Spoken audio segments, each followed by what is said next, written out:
안녕하세요 여러분. 저는 경북대학교 고고1, 2학과에 재직하고 있는 곽승기라고 합니다.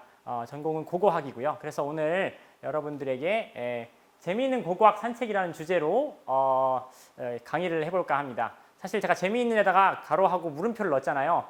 재미있어야 되는데 여러분들이 과연 재미있게 느끼실지 모르겠습니다. 그래서 최대한 사실은 고고학이라는 학문이 다른 여타의 학문보다는 조금은 많이 이름은 들어봤겠지만 구체적으로 어떠한 걸 하는 학문인지 사실은 좀 많이 알려지지 않은 측면도 있고 또 잘못 알려진 측면이 있어요. 그래서 오늘의 주요 주제는 고고학은 어떠한 학문이고 또 고고학자는 어떠한 일을 하는가라는 주제로 이야기를 해보도록 하겠습니다. 사실 고고학이라는 것을 보면은 기본적으로 이 인간에 대해서 얘기를 해보자면 인간은 기본적으로 이제 포유류이자 영장류이고 가장 어떤 동물보다도 많은 것을 이루었고요. 어떤 동물보다도 정말 호기심도 강하고 그렇죠. 그래서 짧은 시간 내에 많은 것을 이뤘습니다. 고고학은 기본적으로 인간을 연구하는 학문이에요. 근데 여러 가지 방법이 다양하죠. 일단 인터넷 같은 그런 검색 포털이나 아니면 구글 같은 데에다가 이렇게 쳐보면 이게 고고학이 어떤 것인가에 대해서 지금 같이 한번 살펴볼 텐데 사실 이게 접니다. 전데요. 이게 한 5년 전의 모습인데 제가 동남아시아에서 발굴을 하던 때의 모습입니다. 보통 고고학을 떠올리면 이제 이렇게 발굴을 하는 장면을 이렇게 보통 이렇게 떠올리고 막 흙이 있고 거기에 뭐 인디아나 존스 풍에 중절모를 쓰고 있는 사람들이 있고 이렇게 사람들이 흙을 손에 묻히고 이런 모습이 있는데 근데 이제 구체적으로 고고학이라는 것에 대해서 뭔가 키워드를 그러니까 인터넷에 이렇게 영어로 치면 archaeology거든요. 고고학이라는 게 archaeology라는 것을 구글 같은 데 쳐보면 보통 이런 식으로 보통 이제 나와요. archaeology로 치면 이게 이제 보통 이제 무작위로 제가 구글 검색창에다가 고고학을 영어로 이게 archaeology라는 게 이게 고고학인데 고고학이라고 이제 검색을 해봤습니다. 검색을 하니까 나오는 그냥 그림이에요. 제일 먼저 뜨는 그림이었는데 물론 그 당시에 떴던 그림이니까 지금 같은 경우는 다른 그림이 뜰 수도 있겠죠. 하지만 여기 보시면 톡이 그릇 있고요. 붓질하는 거 나오고 그죠? 익숙해 여러분이 영화나 이런 데서 봤을 법한 장면도 있습니다. 여기 그리스 기둥 장식도 나오고 투구도 나오고요. 그죠? 스파르타 투구 같은 것도 나오고 여기 보면 공룡이 있어요. 공룡이. 제가 제일 처음 서두에 고고학은 인간에 대해서 연구하는 학문이라고 했는데 이 공룡이 있습니다. 사실 공룡은 고고학의 연구 범위가 아니에요. 공룡은 고고학의 인간이 살던 시대하고 같이 살진 않았잖아요. 공룡은 그렇죠? 그렇기 때문에 그보다 한참 오래전이기 때문에 공룡도 발굴을 하고 그런 과정이 있습니다만은 공룡은 고생물학의 분야입니다. 그렇기 때문에 일반적으로 이렇게 일반적인 사람들의 사이에서 고고학에 대한 인식이 잘못되어 있는 경우가 꽤 많이 있어요. 그래서 제가 그런 것들에 대해서 조금 더 얘기를 해보고 여러분들에게 구체적으로 고고학이 어떤 거고 고고학이 얼마나 재미있는 학문인지에 대해서 함께 살펴보려고 합니다.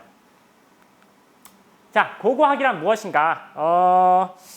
사전적으로 그러니까 보통 여러분이 알고 있는 사전이나 이런 사전에서 고고학이라는 것을 검색을 해보면 어떻게 나오냐 하면 보통 물질 자료의 체계적인 발굴과 분석을 통해서 과거 인간 사회에 관한 연구를 하는 학문 이렇게 나와요. 이건 아주 사전적이고 딱딱한 정의이긴 한데 사실은 좀 이따가 보여드릴 건 더 딱딱한 정의이긴 하지만 그래도 그 정의는 여러분이 이렇게 접할 수 있는 사전에서 보이는 고고학에 대한 정의가 아니고 조금 더 고고학을 하는 사람들이 고고학은 정말 이런 학문입니다 라고 내리는 정의가 있어요. 그 정의하고 이 정의를 좀 비교해 보시길 바라겠는데 여기서 얻을 수 있는 것은 기본적으로 물질 자료를 바탕으로 한다는 것이죠. 고고학은 인간을 연구하는 학문이지만 다른 여타 인간을 연구하는 학문, 예를 들어서 인류학이라든가 사회학이라든가 이런 것도 이제 인간 사회에 대해서 연구하는 학문이거든요. 인간 사회에 대해서 연구하는 학문이긴 하지만 인간을 직접적으로 연구하진 않습니다. 인간이 남긴 물질 자료를 연구하는데 그게 왜 그러냐 하면 물질 자료를 남긴 인간과 지금 우리하고 사이에 시간적인 간극이 멀기 때문이죠. 그래서 고고학은 기본적으로 과거 인간 사회를 과거 인간들이 남긴 물질 자료를 바탕으로 해서 그것을 세계적으로 과거 인간들이 남긴 물질 자료는 땅속에 묻혀 있거든요. 그래서 그것을 발굴을 해서 발굴한 물질 자료를 분석을 해서 과거 인간 사회에 관한 연구를 하는 학문이라고 할 수 있습니다. 그러면 다음 슬라이드는 조금 더 좀 장황하고 조금 더 약간 머리가 아픈 정의가 될 수도 있는데 고고학 하시는 분들이 고고학도 이제 세계에서 거의 모든 지역에 있는 학교에서 고고학을 연구를 하고 연구자들이 있거든요. 그런 연구자분들이 공통적으로 내리는 정의. 그래서 가장 많은 제가 갖고 온 거는 가장 많은 고고학자들 분들이 소속되어 있는 학회라고 할 수 있는 미국의 고고학회에서 내리고 있는 고고학의 정의에 대해서 갖고 와봤어요. 이게 좀 깁니다.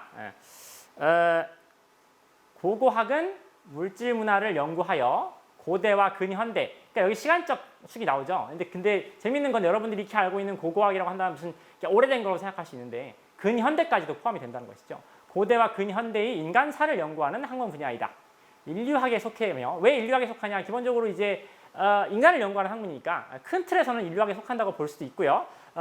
국가나 다른 지역에 따라서 세계 각지에 따라서 고고학이 어느 쪽에 속하느냐에선 약간 다르긴 한데 미국 쪽에서는 인류학에 속하는 걸로 되어 있습니다. 그래서 우리나라 같은 경우도 경북대학교도 고고 인류학과죠. 그래서 고고학과가 있는 학교 같은 경우에는 뭐 전북대학교나 전남대학교도 고고문화인류학과, 고고 인류학과 이런 식으로 편제가 되어 있습니다. 그래서 고고학과 인류학은 상당히 연관성이 높고 때에 따라서는 인류학에 속하다고도 분류되게 합니다. 왜냐하면 인간을 연구하는 학문이니까요. 예. 인류학에 속하며 모든 인간 문화를 공부합니다. 그래서 그 모든 인간 문화를 공부한다는 것에 대한 약간의 예를 보여주는 것이 보면 아프리카에 출토된 수백만 년 전 인류의 조상에서부터 20세기 뉴욕시에 서 있는 건물에 이르기까지 보시면 아프리카에서 출토된 정말 인류의 역사를 거슬러 올라보면 거의 한 300만 년 전까지 거슬러 올라가거든요. 최초의 도구라든가 이런 것들을 보면 거의 그 시간대까지 거슬러 올라갑니다. 그래서 고고학의 연구 범위는 거의 그 정도까지 거슬러 올라가는데 아프리카에 출토된 수백만 년 전의 인류의 조상에서부터 그리고 20세기 뉴욕시에 서 있는 건축물에 이르기까지 고고학은 물질 자료, 기본적으로 물질 자료를 바탕으로 인간 문화의 넓고 포괄적인 이해를 도모합니다. 그래서 고고학이라는 게 archaeo라는 말은 사실은 옛것, 오래됐다는 뜻이에요. 근데 사실 현대 고고학은 어떻게 보면 현대의 건축물, 사실 지금 제가 여러분들한테 제 이름을 소개하는 시점, 그 순간도 사실은 지금 시점에 비해서는 과거잖아요. 그러니까 어떻게 좀 극단적으로 말씀드리긴 한 거지만 그래도 과거에 관한 그 어떤 것이라도 물질 자료를 바탕으로 연구하는 학문이 고고학이라고 보면 되겠습니다. 사실 특정하게 어느 시점 이전만 고고학의 연구 범위다 이런 게 없는 거죠. 그러니까 기본적으로 물질 자료를 바탕으로 인간 사회를 연구하는 학문이 고고학이라고 볼 수 있습니다. 그러니까 이제 현대에 이르러서 고고학의 뜻이 조금 확장됐다고 볼 수 있죠. 그러니까 현대사회와 고고학이라는 분야도 있거든요. 그런 분야는 살아있는 인간 사회에서 인간들이 남긴 물질 문화를 연구하기도 합니다. 그래서 뭐 현대 산업사 이후에 그 사람들이 남긴 쓰레기장을 연구하는 고고학도 있어요. 쓰레기 고고학이라는 게 있거든요. 그런 것도 있습니다. 그렇기 때문에 물질 자료를 바탕으로 인간 사회를 연구하는 것이 고고학이다라고 하시면 될 것 같아요. 자, 그러면 이제 고고학과 관련돼서 여러분들하고 기본적으로 같이 살펴볼 것들이 있어요. 물론 여러분들이 고고학과 관련된 무슨 박물관이라든가 아니면 책 같은 걸 봤을 때 여러분들이 들어봤을 만한 것도 있는데 그 중에서 몇 개를 한번 보도록 하겠습니다. 보통 유적이라는 말을 많이 쓰죠. 고고 유적, 유적. 무슨 유적, 신문 같은 데 보면은 어떤 유적이 발견됐다. 어떤 유적이 발견됨으로써 아주 큰 뭐 학술적 가치가 있다. 이런 말을 많이 하는데 그런 유적이라는 말이 있습니다. 유적이라는 말은 뭐냐? 이제 기본적으로 과거 인간 활동의 물적 증거가 남아있는 모든 장소를 통틀어서 유적이라고 말할 수 있습니다. 그러니까 과거 인간 장소가 남아있는 모든 활동, 이런 건 누가 봐도 유적이죠. 사실 그렇지 않습니까? 거의 영화의 한 세트장 같은 느낌이기도 한데 이건 사실 지금으로부터 한 9,000년 된 터키에서 나타난 터키에서 발굴된 그 차탈 후육이라는 유적인데요. 마을 유적입니다. 마을인데 이 마을에는 도시에 도로가 없는 마을 유적이에요. 이 마을은 마을 전체가 통째로 그냥 아파트 한 동으로 되어 있는 마을이라고 볼 수 있습니다. 그러니까 우리 다른 집에 가려면 남의 집 지붕을 타고 가야 돼요. 그런 식으로 도로가 없는 그 모든 입구는 위로 뚫려 있고요. 사다리를 타고 올라가게 되어 있습니다. 차탈 후육이라는 지금부터 9,000년 된 아파트 유적, 거의 세계 최초의 아파트형 그런 건축물 유적이라고 볼 수 있어요. 거의 시간대에 따라서는. 네. 그런데 이런 식으로 된 것은 뭐 많은 사람이 봐도 전문적인 시견이 없는 사람도 야 저건 유적이다라고 말할 수 있겠지만 대놓고 나 유적이라고 말하고 있잖아요. 얘는요. 그렇지만 사실은 맨눈으로는 확인할 수 없는 유적도 있습니다. 그러니까 여기에 제가 정의해 볼 때 육안으로 확인할 수 있는 말이 없잖아요. 과거의 인간 활동의 물적 증거가 남아있는 모든 장소라고 하지 않았습니까? 그 말은 뭐냐? 그러니까 눈으로 확인이 안 되더라도 과거의 인간 활동의 증거가 남아있다면 그건 유적이라고 볼 수 있거든요. 최근에 고고학은 여러 가지 이제 다양한 연구 장비란가 이런 것들이 도움을 많이 받는데 특히 이제 사실은 눈으로는 보이지 않더라도 여기에 사람들이 활동했던 흔적을 맨눈으로는 보지 않더라도 미세 현미경이라든가 이런 걸 통해서 볼 수도 있어요. 여러분 땅이 있는데 그 땅을 많은 사람들이 다니고 딛고 거기서 많이 활동을 하고 앉았다가 일어났다 이렇게 하면 사실 땅이 많이 이렇게 조밀해지겠죠. 조직이 굉장히 치밀해진단 말입니다. 그래서 많은 사람들이 다니고 움직이고 거기서 앉았다 일어났다를 반복했던 장소와 그렇지 않은 장소, 눈으로 보이지는 전혀 차이가 없더라도 그것을 옆을 통해서 그 토양을 이렇게 조금 단면을 잘라가지고 보면은 사실 그걸 미세 토양학이라고 하는데, 그러면 이 많은 사람들이 생활했던 장소들은 토양이 굉장히 조밀하게 치밀하게 되는 걸 볼 수 있거든요. 그래서 여기는 사람들이 옛날에 활동했던 장소구나, 여기는 아니구나 이렇게 구분을 할 수 있습니다. 그러니까 육안으로는 보이지 않더라도 여러 가지 연구를 통해서 과거 인간 활동의 물적 증거가 남아 있다면 그것은 고고 유적이라고 말할 수 있는 것입니다.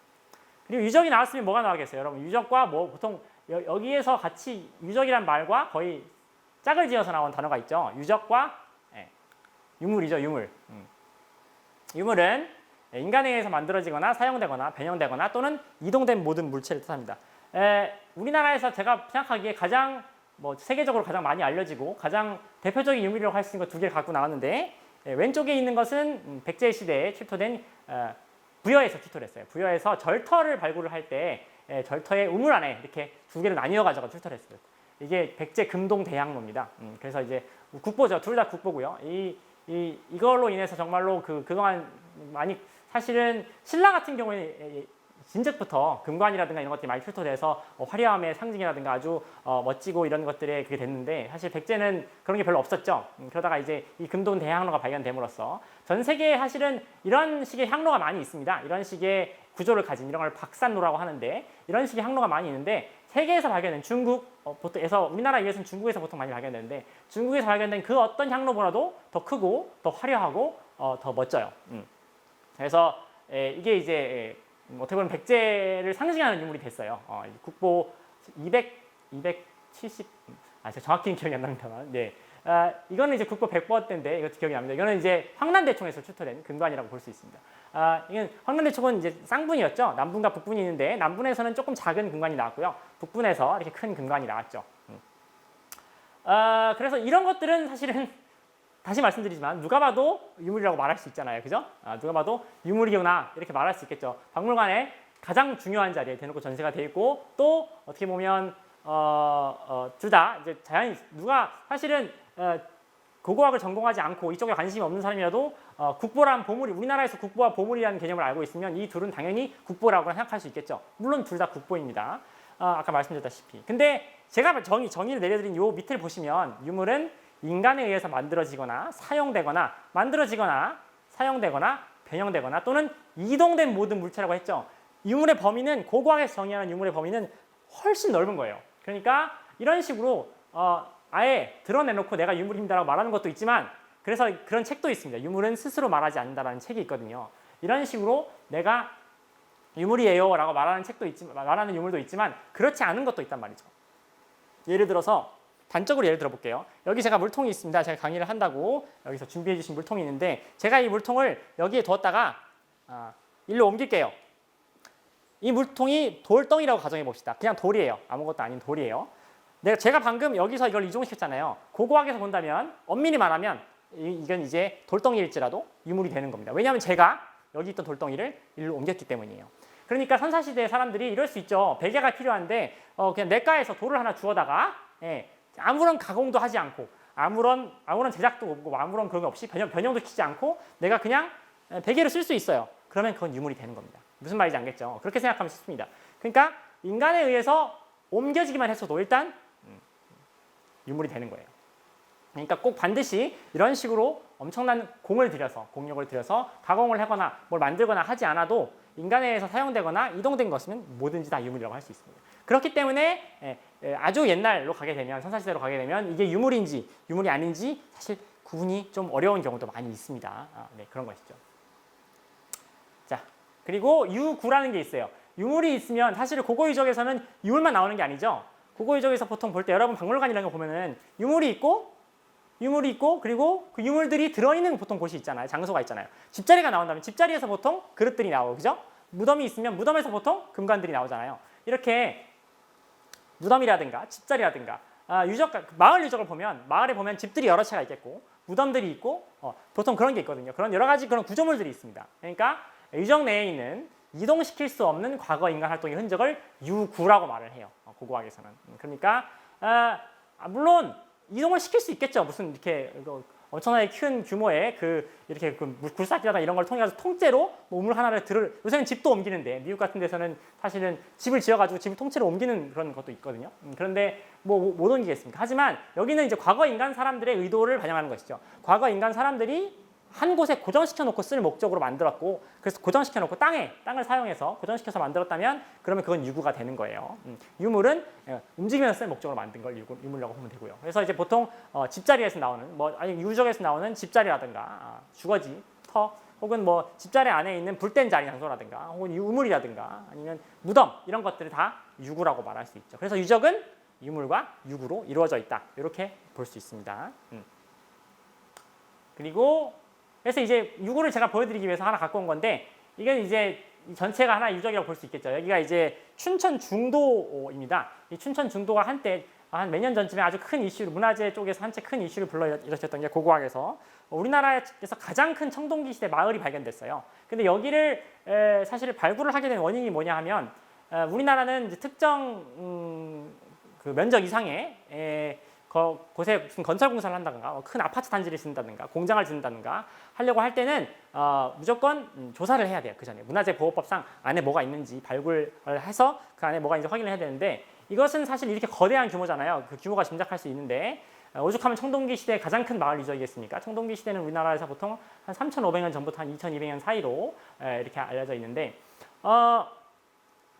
이것은 여기는 뭐를 지으려고 했냐면은 레고에서 레고랜드를 지으려고 했습니다. 우리나라에 레고랜드를 지으려고 했는데 그러니까 사실 강원도나 이쪽에서 본다면 엄청나게 사실은 여러 가지 그 지역 경제에 도움이 되고 큰 프로젝트라 사실은 이거를 진행을 하려고 했었죠. 근데 이제 레고랜드를 지으려고 했는데 이렇게 엄청나게 큰 마을이 발굴됐어요. 이 하나하나가 다 조그만 네모들 보이시죠? 이 조그마한 네모들 하나하나가 전부 다 집자리예요. 집자리. 그래서 거의 1,000여기 가까운 정도 되는 규모의 집자리가 발견이 됐는데 그래서 여기 레고랜드에서 레고랜드 쪽에서는 이걸 이제 짓고 싶고 여러 가지 사실은 발굴과 관련돼서 여러 가지 그런 것들이 있습니다. 이걸 보호해야 되냐?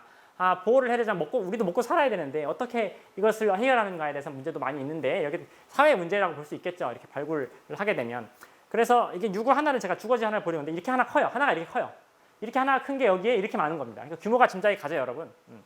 여기 이제 나무 같은 것들은 다 이제 그 위에 있는 건축물을 올리잖아요. 나무로 보통 집을 위에 짓잖아요. 구덩이를 파고 그것들이 다 불타가지고 이렇게 쓰러져가지고 유적에서 나온 겁니다. 보통 우리나라 같은 경우는 토양이 산성이라 사실은 이런 나무라든가 동물뼈 이런 것들이 나와 있지 않아요. 근데 불에 타게 되면 탄소가 되기 때문에 그래서 이게 남아 있는 것이죠. 산성 토양인과 관련 없이. 그래서 결국은 이 레고랜드를 짓기로 했습니다. 그 대신 이제 일부를 이렇게 보존을 하고 약간의 제가 알기로는 유적의 그 계획의 변경을 해서 조금 레고랜드를 결국 짓기로 했는데 이런 고고학 발굴 같은 경우가 이제 지역 사회하고 여러 가지 이렇게 그 많은 문제점을 낳는 경우도 있긴 있습니다. 제가 유구를 보여드리기 위해서 이렇게 보여드린 거고요. 그리고 이제 맥락이라는 말을 쓰는데 무슨 여러분이 책을 읽거나 이러면 맥락이라는 말을 많이 들어봤을 겁니다. 일단 이러한 맥락에서 얘기를 해봐야 된다. 이러한 맥락에서 얘기를 해야 된다고 하는데 고고학에서 맥락이라는 말은 유물과 유구를 둘러싸고 있는 자연적이고 문화적인 물질들의 모든 것, 즉 유물주의의 모든 것을 뜻합니다. 그러니까 이게 지금 익산 미륵사지에서 발견된 그 금제 사리함인데요. 여기 사리가 들어있어요. 사리 장엄 일체인데 여기에 정보가 여기에 이제 석탑 안에서 보통 아주 공부를 많이 하시고 이제 많이 고승 스님들께서는 어쨌든 사리가 나오는데 그 사리를 보관하는 장소인 거죠. 근데 이제 사실은 여기서 여러분 보시기에 딱 가장 눈에 많이 띄는 게 무슨 유물이라고 볼 수 있겠습니까? 바로 요거죠. 금제 사리함이죠. 요게 가장 감나가 보이겠죠, 사실. 그렇죠? 요게 제일 귀해 보이고 제일 멋져 보이겠죠. 그래서 만약에 도굴꾼이 와가지고 요거 하나만 가져간다고 봅시다. 그럼 이게 뭔지 이거에 대한 많은 정보의 거의 대부분을 잃게 되는 거예요. 왜냐하면 고고학을 연구를 하면서 제일 중요한 것은 유물과 유물 사이에 어떤 것들이 함께 나오느냐 그걸 살펴봐야 되거든요. 얘를 둘러싸고 있는 이 모든 것을 함께 살펴봐야 같이 나온. 이게 이제 그 익산 미륵다리 석탑에서 이게 나올 때 그 당시의 모습입니다. 발견될 당시의 모습인데 이런 것들이 배치 상황이라든가 이런 그 금동 명문이라든가 금제 명문, 여기 이 스님이 어떤 스님이고 이 스님이 어떤 역할을 하셨으며 이런 것들에 대한 것이 써 있을 거 아니에요. 그런 것들을 모르고 이것만 그냥 달랑 가지고 나온다면 만약에 도굴꾼이 그러면 이거에 대한 정보의 많은 것을 뭐 화려한 건 좋겠습니다. 값은 나가겠죠. 예, 어디에 뭐 골동품 좋아하시는 분한테 팔면 값을 많이 나가겠지만 이 모든 정보를 잃게 된다는 것이죠. 그래서 고고학에서 제일 중요한 게 이겁니다. 맥락입니다. 맥락이 없는 유물은 그 안에서 얻을 수 있는 게 하나도 없어요. 이게 언제 때 거고, 뭘 위해서 만들어진 거고, 누구를 위해 만들어진 거고. 고고학은 유물을 바탕으로 과거 사회를 연구하는 학문인데 맥락이 없는 유물을 갖고 있다 그러면 고고학자가 할 수 있는 게 없는 겁니다. 이걸 가지고 어떤 연구를 할 수 있겠습니까? 그러니까 단 하나의 유물만 가지고는 그 주변에 어떤 것이 있고 그 유물이 어디에 출토됐으며 그 유물이 출토될 시기는 언제쯤 이런 것들에 대한 정보를 하나도 없이는 고고학자가 할 수 있는 게 굉장히 많지 않죠. 그래서 고고학에서는 항상 맥락을 중요시합니다. 그래서 나중에 이제 발굴에 대해서 같이 말하겠지만 발굴을 하면서도 맥락을 보존하려고 많은 노력을 하죠. 그래서 그래야지만 맥락을 다 알고 있어야지만 이 유물의 진정한 성격 그리고 이 유물의 진정한 성격, 본질의 가치를 알아야만 과거 인간 사회에 대한 연구를 할 수 있기 때문이에요. 자, 그리고 마지막으로 고고학적 기록이 있습니다. 바로 이거예요. 이 유물, 유적, 유구에 대한 맥락을 포함한 모든 것을 기록하는 겁니다. 고고학은 기록 거의 보면 누가 얼마나 철저하게 기록을 남기느냐. 왜냐하면 발굴을 한번 하면 여러분 발굴이라는 것은 기본적으로 다시 말씀드리겠지만 파괴 행위예요. 유물을 조심스럽게 파괴하는 거거든요. 유적을 조심스럽게 파괴하는 게 발굴 행위입니다. 합법적인 어떻게 보면 도구라고 볼 수 있죠. 근데 발굴을 하게 되면 파괴하는 것이 불가피한데 발굴을 하지 않으면 과거 인간 사회에 대해서 알 수가 없어요. 그러니까 고고학은 그거부터 딜레마라고 볼 수 있죠. 하지만 어차피 피치 못하게 과거 인간 사회에 대해서 알려고 발굴을 할 때에는 최대한 발굴 당시의 모든 사항을 다 기록을 해야 된다는 것입니다. 그래서 이게 바로 고고학적 기록이라고 볼 수 있어요. 그러니까 고고학에서 제일 중요한 건 바로 이 고고학적 기록입니다. 처음 발굴을 할 때, 그래서 우리나라 같은 경우에는 발굴을 할 때 발굴을 하고 발굴 보고서를 냅니다. 발굴 보고서를 이제 문화재보호법상 어떤 기관이든 연구기관이든 허가받은 연구기관이겠죠. 그 허가받은 연구기관이 발굴기관이 발굴을 한 다음에 2년 안에 발굴 보고서를 내야 돼요. 그래서 그 발굴 보고서를 출간을 할 때 당시 발굴할 때 기록했던 그 모든 것들을 발굴 보고서에 기록을 하는 겁니다. 그래서 발굴 보고서를 보면 두께가 보통 200~300페이지는 기본으로 넘어가요. 그리고 한 권으로 모자라서 좀 큰 유적 같은 경우는 막 수권의 애들은 아주 두꺼운 형태의 무슨 거의 백과사전 전집 같은 발굴 보고서도 있거든요. 그만큼 혹여 지금 내가 보기에는 이게 이렇게까지 기록해야 되나라고 하는 걸지라도 추후에 이 발굴 보고서를 보고 모든 고고학자가 발굴 현장에 다 가볼 수는 없거든요. 모든 발굴에, 우리나라에서 일어나고 있는 모든 발굴에 다 참여할 수는 없잖아요. 그러니까 고고학자들이 연구를 하기 위해서 그 정보를, 최대한의 많은 정보를 이 고고학적 기록을 남기는 걸 통해서 이제 실현시켜야 하는 것이죠. 그런 의미에서 이 고고학적 기록, 맥락과 고고학적 기록이 고고학에서 제일 중요한 거라고 볼 수 있습니다. 그래서 이제 사실은 이제 고고학하면 진귀한 유물, 유적을 보고 이렇게 세계 각지를 돌아다니면서 이제 그 신기한 것들을 보고 발굴을 하고 모험을 하고 이런 식으로, 왜냐하면 대중매체에서 그런 식으로 많이 나오기 때문에, 고고학자를 그리기 때문에 그런 게 있는데 실제로는 사실 상당히 인내를 많이 요구하고 상당히 조금은 어떻게 보면 지겨운 부분이 있는 그런 학문이라도 볼 수 있어요. 하지만 그런 것을 통해서만이 과거 인간 사회를 우리가 더 제대로 이해를 할 수 있는 것이죠. 그래서 철저한 기록을 남겨야 된다. 그게 제일 중요한 것이죠. 자, 그러면 이런 정보들이, 그러니까 이런 개념들, 제가 말씀드린 아까 유적, 유물, 유구, 맥락, 고고학적 기록, 이런 개념들이 고고학에서 여러분들이 고고학을 이해하기 위해서는 좀 알아두면 좋은 개념들이에요. 그리고 여러분들 중에 얼마 정도 되는 분들이 고고학을 나중에 전공으로 삼고 연구자의 길을 걸을지는 모르겠지만 나중에 돼서 연구자의 길을 걸어서 그러한 그 고고학자들이 쓴 책이라든가 논문을 읽어보신다면 맥락이라든가 이런 단어들이 굉장히 많이 나옵니다. 네. 자, 발굴에 대해서 같이 살펴보자. 발굴은 그냥 뭐 아주 느리고 아주 조심스러운 땅파기라고 볼 수 있어요. 말씀드렸다시피 아까 말씀드렸던 맥락, 고고 자료와 여기 말하는 고고 자료에는 유물, 유적, 유구 세 개를 다 포함하는 것이죠. 그래서 그 세 개를 다 포함하는 개념으로 고고 자료라는 말을 많이 쓰고 있습니다. 고고 자료와 그 맥락에 대한 모든 사항을 기록하는 거죠. 그게 바로 고고학적 기록이라고 했죠. 그러니까 고고학적 기록을 하는 거예요. 발굴을 하면서 말씀드렸다시피 발굴은 파괴적인 과정입니다. 그래서 고고학자분들은 이제 연구자니까 당연히 욕심이 있겠죠. 연구 욕심이 있죠. 연구 욕심이 있고 이제 좋은 유적이 있으면 정말로 좋은 유적이라 한 것은 정말 그야말로 많은 관심을 불러일으킬 수 있는 유적이 있으면 당연히 발굴을 하고 싶죠. 다 파고 싶죠. 땅 파는 걸 좋아하는 사람들이 고고학자인데 이런 것들 파는 걸 좋아하는 사람이 고고학자인데 당연히 하고 싶지만 사실은 이런 것도 생각을 해봐야 돼요. 그러니까 지금은 앞으로도 학문은 계속 발전하고 학문의 연구 기법들은 발전을 하지 않습니까? 그러니까 지금은 이런 상태로 파괴 행위를 할 수밖에 없는 정도로 발굴을 하지만 나중에 지금보다 더 많은 더 좋은 발굴 기법이 발견이 되고 그렇게 되면 사실은 지금보다 유적을 덜 파괴하는 범위 내에서 발굴을 할 수도 있거든요. 그렇기 때문에 아무리 좋은 유적이라도 사실은 조금은 차후에 더 좋은 발굴 기법이라든가 이런 것들이 발명됐을 때를 대비해서 좀 남겨두는 것도 필요하긴 합니다. 하지만 사실은 현실이 항상 그렇지만은 않은 경우도 많이 있습니다.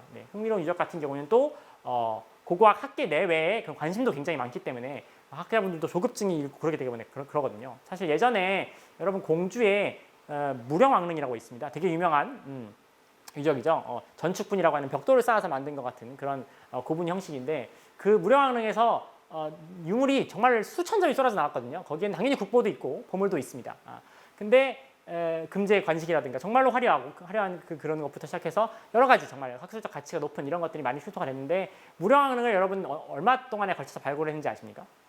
이게 우리나라 한국 고고학계에서 좀 많이 좀 부끄러운 것이긴 한데 그래서 당시에 관련이 있던 분들도 지금 많이 그런 일은 다시는 일어나지 말아야 된다. 그런 것을 반면 교사로 삼아서 다시는 그런 일이 일어나지 않아야 된다고 하는데 그때 너무나 또 주변에 관심도 많고 70년대였거든요.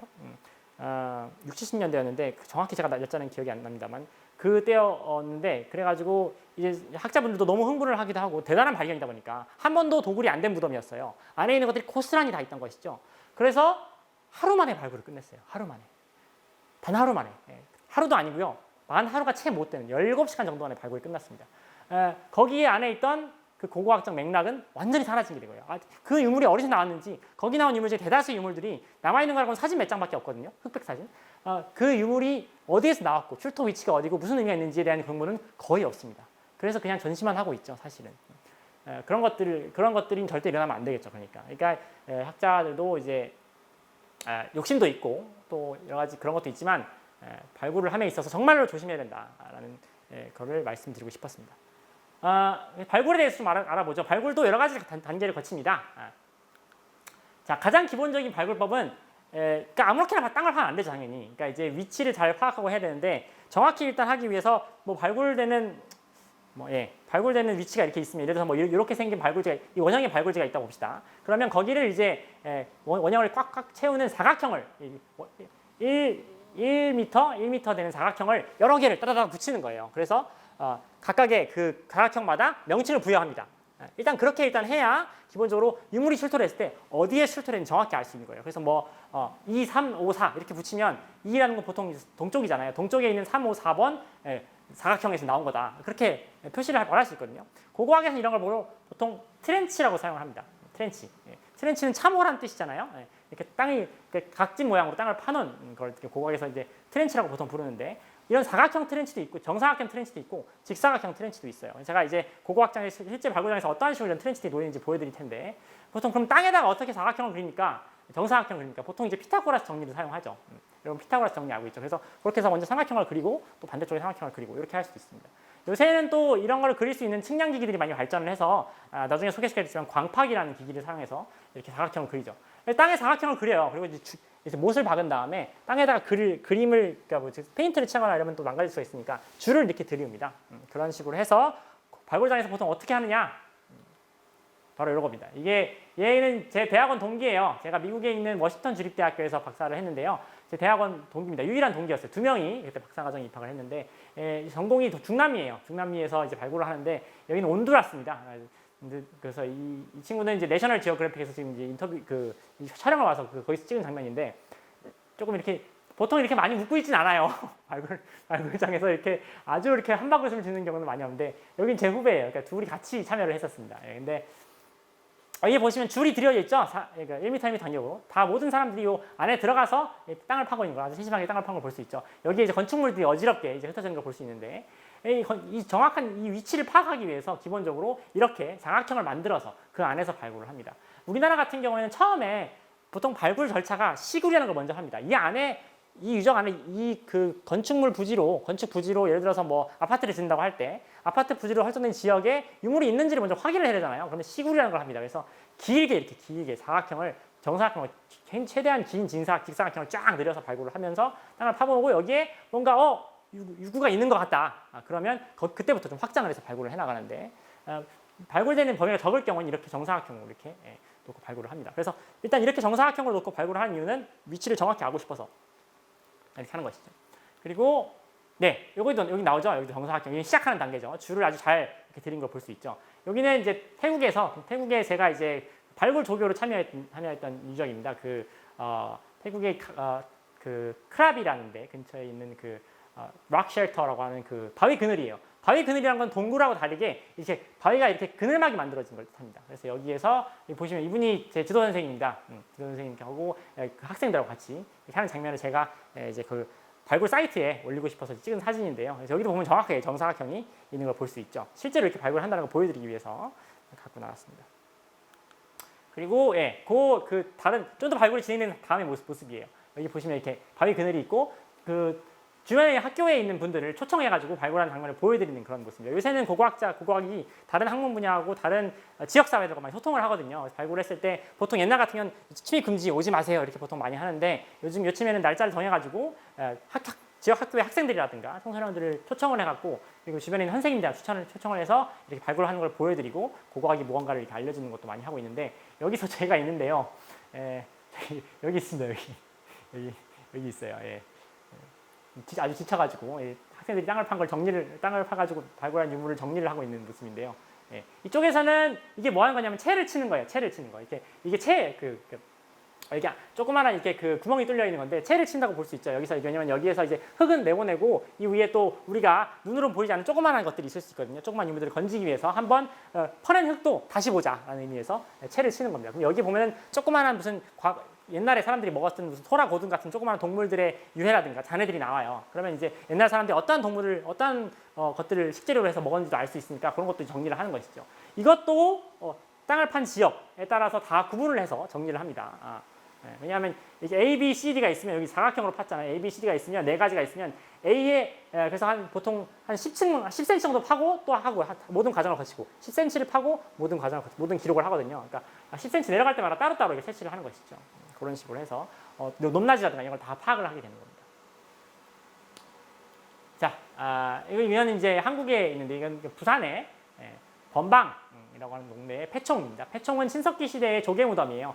신석기 시대의 쓰레기장이라고 보시면 됩니다.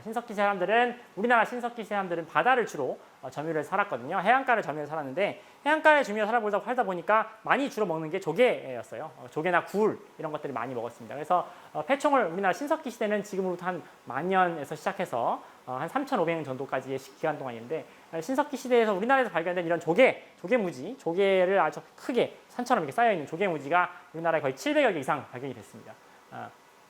번방 폐총을 보면 폐총도 이렇게 사각형으로 발굴하는 걸 볼 수 있죠. 사실 폐총을 발굴하는 거 되게 힘들어요. 땅을 파는 것보다 여러분 땅을 파는데 그 땅이 다 조개로 돼 있다고 생각해 보세요. 조개가 쌓인 걸로. 이게 잘 안 들어가겠죠. 폐총은 정말 발굴이 힘듭니다. 그래서 이 폐총은 참 좋은 게 뭐냐면 제가 우리나라 토양이 산성이라고 그랬잖아요. 그래서 사실은 삼국시대의 고분을 파거나 이렇게 무덤을 파도 인골이 남아있는 게 거의 없어요. 뼈가 안 남아있어요. 대부분. 그런데 토양이 산성이라서 그렇거든요. 유기물질들이 잘 보존이 안 됩니다. 근데 폐총은 조개 껍데기잖아요. 조개 껍데기는 석회로 되어 있잖아요. 알칼리 환경을 제공해요. 여러분 이제 과학 시간에 산성 알칼리성 배웠을 텐데 알칼리 환경은 유기물질이 보존이 정말 좋습니다. 용량이 좋아요. 그래서 여기는 온갖 게 다 나옵니다. 여기에 보면은 조개뿐만 아니라 당시 사람들이 먹다 버린 음식물 찌꺼기들이 잔뜩 나와요. 아니 음식물 찌꺼기를 보고 뭘 알 수 있느냐? 정말 중요하죠. 왜냐하면 옛날 사람들이 도대체 뭘 먹었고 어떤 음식을 많이 먹고 어떤 음식을 선호했는지 이런 것들 다 알 수 있으니까 옛날 사람들의 생계 활동에 대해서 확인할 수 있는 거라고 볼 수 있죠. 그래서 이 폐총을 조사해 보면 조개들도 많이 나오고 동물 뼈, 생선 가시, 그리고 뭐 사람 뼈 이런 것도 나옵니다. 그리고 물론 여기에 온갖 쓰레기를 다 버리니까 쓰다 버린 깨진 토기 조각이라든가 그릇 또한 이런 것도 다 나올 수 있어요. 그래서 폐총을 조사하면 당시의 생활상을 연구하는데 정말 좋습니다. 그래서 우리나라는 그런 측면에서 신석기 시대의 생활상에 대해서 정말 많은 것들이 조사되어 있죠. 그래서 근데 폐총도 어쨌든 이렇게 땅을 파기 힘든 폐총도 이렇게 사각형을 해서 발굴을 한다라는 걸 보여드리고 싶어서 이렇게 했습니다. 자, 그러면 발굴 과정에서 제일 중요한 게 있어요. 맥락이 제일 중요하다고 했잖아요. 맥락이 가진 정보 중에서 제일 중요한 정보 중에 하나가 얘가 어디에서 나왔는가입니다. 유물이 있으면 이 유물이 정확히 유적에서도 어느 위치에서 나왔는가, 북쪽, 남쪽, 북쪽 혹은 뭐 어느 위치 정확히 그걸 파악을 해야 되거든요. 그래서 발굴을 할 때는 항상 발굴하기 이전에 기준점을 잡아요. 발굴이 기준이 되는 정확한 GPS 잡고 Geographic Positioning System이라고 하죠. 그러니까 여러분 GPS 알고 있잖아요. 위도, 경도하고 그도 해발 고도까지 알고 있는 위도, 경도, 해발 고도. 그러니까 3차원 그 좌표 정보죠. 위도, 경도, 해발 고도를 알고 있는 그 지점을 하나 유적 발굴 범위가 이쯤 되면 요 근처에 하나 이렇게 해놓습니다. 그러면 거기서 이렇게 이 기준점을 바탕으로 해서 유적에서 나타난 모든 유구들의 좌표를 확인할 수 있는 거죠. 그 원리는 여러분 벌써 여기 보이지만 여러분 짐작을 했을 겁니다. X, Y, Z 좌표를 가지고 오는 거예요. 기준점이 이쯤에 있다면 여기 그 유물이 여기 있다면 여기서 여기에 해당하는 X, Y, Z 좌표를 구하는 겁니다. 그러니까 뭐 가로 X, Y, Z 좌표면 가로, 세로, 높이잖아요. X, Y, 그러니까 이 점에서 이 점이라면 X, Y, Z 그죠? 요 세 가지 포인트를 가지고 오는 겁니다. 이렇게 보면 되죠. 그러니까 이게 기준점이면 여기가 X, Y, Z를 가져온 거죠. 여기는 지금 이게 Y로 되어 있는데 보통 일반적으로 알고 있을 때 X, Y, Z라고 하면 보통 X, Y, Z 이렇게 알고 있죠. 3차원을 갖고 오는 겁니다. 그래서 기준점에서 유물의 위치에 해당하는 지점까지의 정확한 그래서 기준점 자체가 X, Y, Z에 대한 그 위도, 경도, 해발 고도, GPS를 다 갖고 있잖아요. 여기서 얼마만큼 떨어지는가 계산하면 자동으로 이 유물에 해당하는 X, Y, Z 위도, 경도, 해발 고도를 알 수 있는 것이죠. 그래서 이상적으로는 유적에서 출토된 모든 유물의 X, Y, Z 좌표를 다 알고 있는 것이 고고학 발굴을 할 때 제일 이상적으로 중요하다고 볼 수 있습니다. 그러니까 그렇게 하면 나중에 요새는 컴퓨터 프로그램들이 많이 발달해서 그 좌표를 이용해서 3차원상으로 유적의 위치를 다 재현할 수도 있어요. 그렇게 되면 유물과 유물 간의 관계라든가 위치 관계 이런 것들을 세세하게 파악할 수 있겠죠. 높낮이에 따른. 그래서 오래된 유물과 최근 유물 간의 그러한 그 관계라든가 배치 관계, 상하 관계 이런 것들을 파악해서 훨씬 더 아주 그 과거 인간 사회에 대한 좀 더 세세한 설명이 가능하다고 볼 수 있습니다. 근데 이 X, Y, Z 할 때 옛날에는 사실은 X와 Y는 좋아요. 그러니까 이제 여기서 여기까지 X, Y는 2차원이니까 직각으로 끌어와서 X, Y 잴 수 있다고 보는데 그 나침반을 이용해서 북쪽을 향하게 해서 X, Y를 보면 되겠죠. 가로, 세로는 할 수 있는데 높이를 하는 게 좀 힘들었어요. 그래서 옛날에는 사실은 아주 좀 고전적인 수법으로 이런 방법을 썼습니다. 여러분 이게 뭔지 아나요? 이거 여러분 아마 집에 냉장고나 세탁기 설치해러 오시는 그 기사님들 계시면 평행하게 수평하게 설치하기 위해서 요거를 설치하실 때 위에 두고 하는 걸 본 적이 있을 거예요. 그래서 높낮이를 조정하죠. 밑에를. 이게 이제 여기 선 두 개 가 있고 여기 안에 물이 차 있고 가운데 물방울이 있어요. 그래서 물방울이 요 선 두 사이에 오면 그럼 수평이 맞은 거라고 생각을 하는 건데 그래서 수평을 맞춘 다음에 거기에 선을 들이워서 높낮이를 재는 거죠. 이게 굉장히 좀 번거로운 작업이죠. 유물 하나하나만 이렇게 해야 되는데 이게 얼마나 번거롭습니까? 근데 현대 고고학은 다양한 장비의 도움을 받습니다. 이제 측량 장비의 도움을 받기 때문에 아주 제가 보기에는 인문사회과학 분야에서 가장 어떻게 보면 자연과학적인 장비의 도움을 많이 받는 게 고고학이라고 볼 수 있을 것 같은데 바로 요새는 이런 걸 씁니다. 광파기라는 걸 써요. 여러분 그 길거리 다니다 보면은 아니면 뭐 그 차도 인도 있는데 걸어 다니다 보면 어쩌면 이렇게 기술자 같은 분들이 이런 장비 가져다가 저기 뒤에서 뭐 이렇게 뭐 하면 이렇게 누르면 이렇게 뭐 소리 나면서 삑 소리 나고 뭐 이렇게 해가지고 나오는 정보가 있으면 거기 안에 창이 조그마한 LCD 창이 있는데 그 창에다 뭐 기록하는 걸 볼 수 있을 거예요. 바로 이게 그 광파기라는 건데 XYZ 좌표 거리를 바로 한 방에 구할 수 있는 그런 장비입니다. 측량 장비죠. 한 점에서 다른 점까지의 XYZ 좌표가 얼마나 떨어져 있는지를 버튼 하나로 알 수 있는 장비예요. 그리고 이 안에다가도 GPS 정보를 기입을 하면 그 거리가 차이가 나는 거에 더해서 그 GPS 정보를 대입해서 그 측정하는 지점의 GPS 좌표까지 또 바로 알 수 있게 하는 그런 장비입니다. 바로 이 기준점, 데이텀이라고 하는, 영어로는 데이텀이라고 하는데 그 기준점에다가 이 광파기를 세우는 거예요. 광파기를 세워서 삼각대에 따라서 광파기를 세우고 이 여러 가지 정보를 입력해줘야겠죠. 기본적으로 여기 기준점의 해발 고도를 우리는 알고 있으니까 이 광파기에다가 이 기준점의 해발 고도의 해발 고도하고 x축 위도 경도 그 세 가지 x, y, z GPS 좌표의 정보를 입력하고 그리고 여기다 뭘 하나 더 해야겠어요. 여기 높이까지 알아야겠죠. 이 높이를 알아야 이 높이는 빼야지 나중에 계산할 때. 그러니까 이 광파기의 높이를 또 입력을 해줍니다. 그 다음에 이 광파기에서는 레이저를 쏴요. 그 레이저를 받는 반사경이 있습니다. 그래서 그 돌아오는 레이저를 쐈다가 그걸 돌아오는 걸 측정을 해서 떨어진 지점에 x, y, z 좌표를 자동으로 구하고 위도 경도까지 구하는데 그 반사경을 프리즘이라고 합니다. 프리즘이 이렇게 나무 같은 거 이런 그 막대기에 이렇게 붙어 있어요. 이 프리즘이 노란색이 프리즘이라고 보면 되는데, 그래서 이 막대기의 높이도 여기 넣어주면 그런 정보 한 5가지 정보 넣으면 되죠. x, y, z 데이터 기준점의 x, y, z 좌표, 얘의 높이, 얘의 높이. 그 5가지 정보만 넣어주면 그러면 예를 들어서 여기에 이게 지금 그 태국 발굴 현장에서 지금 제가 발굴적으로 참여했던 2011년인데 현장에서 한 모습인데, 여기 이제 뭐 프리즘을 세우고 여기 유물이 발견됐어요. 프리즘을 세우고 광파기로 이렇게 버튼을 누르면 자동으로 여기에 이 유물 위치에 대한 x, y, z 좌표가 다 나오게 되죠. 그래서 버튼 하나로 모든 유물의 GPS 좌표를 구할 수 있습니다. 그러니까 옛날에 비해서 훨씬 더 빨라진 거라고 볼 수 있죠. 그렇게 해서 이제 발굴을 다 합니다.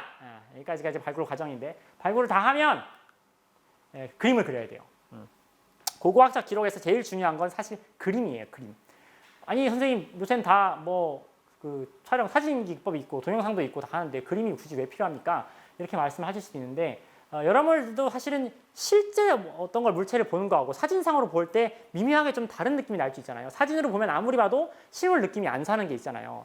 여러분 제가 알기로는 장동건이라는 분은 저는 실제로 보진 않았지만 실물이 훨씬 더 미남이라고 하는데, 사실 사진으로 보는 거랑 실물을 보는 것은 느낌이 좀 달라요. 그리고 사진이 실물이 갖고 있는 그런 특징을 잘 짚지 못하는 경우도 있습니다. 그럴 경우에 사진만 가지고는 안 되거든요. 그래서 그림을 반드시 그립니다. 유물이 갖고 있는 그 모든 정보를 잘 볼 수 있는 비주얼화, 그러니까 이제 시각화할 수 있는 것 중에 어떻게 보면 사진도 있지만 가장 전통적으로 많이 하는 것은 그림입니다. 그림. 그래서 그 사진이 담고 있지 않은 정보들을 요새 발굴기관 같은 데 가면은 다 뭐 항공 촬영 같은 것도 다 합니다. 아까 같이 제가 춘천 준도유적 레고랜드 설명을 드렸을 때 봤지만 다 항공 촬영 드론으로 한 겁니다. 드론 띄워서 다 이제 발굴을 그렇게 하거든요. 그래서 첨단 장비를 다 활용하는데 여전히 그래도 그리고 심지어 뭐 스캐너, 3D 스캐너를 사용해서 그 유물을 입체적으로 분석해서 폴리곤화하기도 하고 그렇게 하기도 하는데, 그래도 어쨌든 가장 여전히 계속 하는 것은 바로 이 그림을 그리는 것입니다.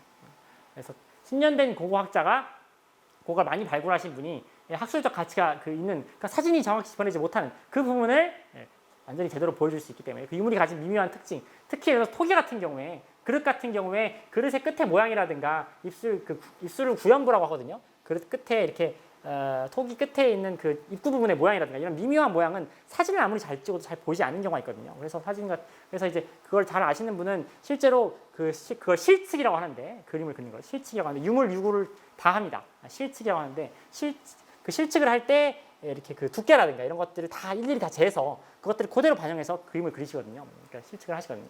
그러니까 그런 실측이 사실은 사진보다 훨씬 더 고고학자분들이 연구를 할 때 도움이 되는 경우가 많이 있어요. 그래서 그림을 그려야 됩니다. 이 부분이 상당히 또 힘든 부분이죠. 그림을 그릴 때는 방향이라든가 혹은 여러 가지 그런 지도를 보통 그릴 때 보통 하는 그런 정보들을 다 범례를 기록을 해줍니다. 그래서 요거를 그린 거예요. 지금 이게 트렌치 1이고, 그리고 항상 사진을 찍을 때도 이게 날짜하고 어느 위치고 몇 번 트렌치고 방향 같은 것도 반드시 북쪽 방향, 그리고 이 크기를 보여주기 위해서 여기 이제 자가 표시된, 축적이 표시된 그것도 반드시 놓고요. 스케일을 반드시 놓고 사진을 찍습니다. 그리고 그림도 그와 동시에 그리죠. 그래서 물론 이걸 보고 어떻게 그림을 그리는 게 실제 사진보다 정확할 수 있겠습니까? 이렇게 말할 수 있지만, 잠시만요. 그렇게 말할 수 있지만 여기를 이제 한 포인트 모든 지점을 정확히 측정을 하고 오랜 10년 된 무슨 그림을 그리거나 실측을 하시면 그건 굉장히 정확한 실측이 나와요. 실측도가 나옵니다. 그래서 그림을 그린다. 평면도도 그려야 되고요. 제가 말씀드렸다시피 발굴을 할 때 한꺼번에 다 파내려가는 게 아니에요. 시간이 지남에 따라서 여러분 지층 누수기 법칙이라고 배웠잖아요, 예전에. 그러니까 이제 밑에 있는 것들이 더 오래 있고 위에 있는 것들이 더 최근 거잖아요. 그래서 내려가면서 당연히 점점 오래된 유물들이 나오겠죠. 고고학의 기본이 바로 그거예요. 지층 누수기 법칙, 지질학의 그 지층 누수기 법칙을 이용하는 것인데, 결국은 내려감에 따라서 더 오래된 유물이 나올 테니까 한꺼번에 다 파내려가면 그게 다 합쳐지겠죠. 섞이고. 그러면 안 되니까 기본적으로 보통 팔 때 이렇게 한 10cm 단위로 이렇게 발굴을 해 내려가는 것도 있습니다. 그러니까 10cm를 먼저 정도 팔고 인위적으로 5cm, 10cm, 그건 이제 고고학 유물의 한이나 유적의 상황에 따라 달라지겠죠. 고고학자가 판단을 하는 건데 한 10cm나 5cm 정도 팔고 이런 그림을 다시 그리고 유물을 수습을 하고 정리를 한 다음에 다시 또 그 자리에서 10cm를 파고 다시 유물 정리, 이렇게 하는 방법을 계속 반복해 나가는 거예요. 상당히 시간이 오래 걸리겠죠. 이렇게 오래 걸리는 절차를 물론 무령 같은 무덤이기 때문에 이런 식으로 땅을 팔 필요는 없지만, 사실은 입구가 공개되면 입구가 공개된 시점으로부터 1시간 안에 했다니. 이 무량왕 같은 경우 실측할 때 그림 그릴 게 얼마나 많았겠어요. 거기 수천 점의 유물이 무량왕 전체를 도배하고 있었을 텐데 그 내부를 상대적으로 그게 크지 않은 공간을 도배를 하고 있었을 텐데 그거가 이제 그렇기 때문에 그걸 생각해 보시면 이게 얼마나 꼼꼼하게 해야 되는 작업인지 알 수 있겠죠. 그리고 평면도만 그리는 게 아니고 층위도, 토층도라는 걸 그립니다. 왜냐하면 이제 특히 패총 같은 걸 팔 때는 이제 파내려 가는 게 옆에 이제 남잖아요. 그러니까 그 발굴을 해나가면서 이게 벽이고 이게 발굴을 해놓은 상태인데 여기 이제 이건 주거지예요. 신석기 시대에 주거지가 나왔습니다. 거주지가 집자리인데 여기에 불된 자리도 보이고요. 기둥구멍들이 보이는데 이렇게 파는 옆에 있는 그 측면도 그래야 됩니다. 측면이 또 어떤 식으로 변하는지 측면을 잘 보면 어떤 시점에 따라서 어떻게 층위가 변하는지 어떠한 유물들이 생기고 또 지나감에 따라서 어느 시점부터 어떤 유물이 나오고 이런 것들이 정확히 알 수 있기 때문에 층위도를 그리는데 이런 식으로 이제 그리게 됩니다. 쉽지가 않죠. 그래서 순서까지 1층, 2층, 3층, 4층. 그래서 이런 것들이 이런 모든 내용들이 발굴 보고서에 들어가게 되는 겁니다. 이건 제가 이제 영어로 쓰는 그 논문에 인용을 하기 위해서 영어로 바꿨는데 핏하우스라는 말이 주거지예요. 땅을 판 주거지, 집자리. 하우스가 바로 노지, 그러니까 불된 자리입니다. 불된 자리. 이렇게 핏하우스 세 번째 주거지, 첫 번째 주거지 뭐 이런 뜻이고요. 그래서 이런 식으로 보고서에 이런 식으로 발굴 보고서에 이런 승리도라는 이런 것도 실리게 됩니다. 그래서 이걸 보고 많은 연구자분들이 이 유적은 어떠어떠한 게 있고, 그러니까 이 모든 것들이 그 유물과 유구가 갖고 있는 맥락을, 유적이 갖고 있는 맥락을 잃지 않으려는 최대한의 노력이라고 볼 수 있죠. 철저하게 이렇게 해야 되는 것입니다.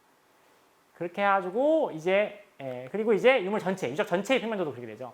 유적과 그 주변 형세를 지도에 나타내는 것이에요. 뭐 지형이라든가 상대적인 위치라든가 유적 전체를 다 포함하는 거죠. 주변 경관이라든가 이런 걸 다 넣어야 되는데 이걸 하는 이유가 유적이 있는 위치가 있으면 사실은 옛날 사람들이 마을을 특정 지점에 넣고 짓고 살았다면 그 마을을 그 위치에 짓고 산 이유가 있지 않겠습니까? 그러니까 분명히 뭔가 좋기 때문에 살기 좋으니까 옛날 사람들이 판단하기에 어떤 조건들이 살기 좋은 조건이었는가를 알아낼 수 있는 좋은 것이죠. 이렇게 유적 전체 평면도를 그리면 특히 청동기 시대의 집자리를 보면 야트막한 구릉이 주변부에 등고선을 따라가지고 이렇게 배치된 걸 볼 수 있어요. 그래서 이제 어떻게 보면 배산임수 같은 그런 느낌이 나는데 그렇게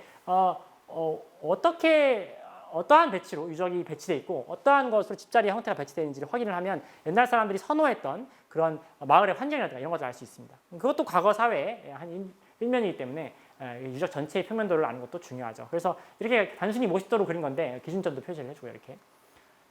이렇게 실제로 보면 이런 그림입니다. 이거는 이제 충청남도 부여군의 송국리라는 우리나라에서 여러분 교과서에서 많이 봤을 겁니다. 송국리 유적이라고 우리나라에서 가장 잘 알려진 청동기 시대의 마을 유적이에요. 그래서 이제 이게 아트막한 구릉이거든요. 여기 구릉 정상부에 약간 측면에 따라가지고 이렇게 집자리들이 배치된 걸 확인할 수 있죠. 이렇게 등고선을 따라가지고 이렇게 배치하는 것을 볼 수 있습니다. 이게 다 집자리예요. 하나하나가 다. 이렇게. 그래서 이런 것들 그런 걸 이제 고고학에서는 입지라고 합니다. 입지. 그래서 유적의 입지를 확인할 수 있는 아주 좋은 장소이다. 이렇게 보면 되겠습니다.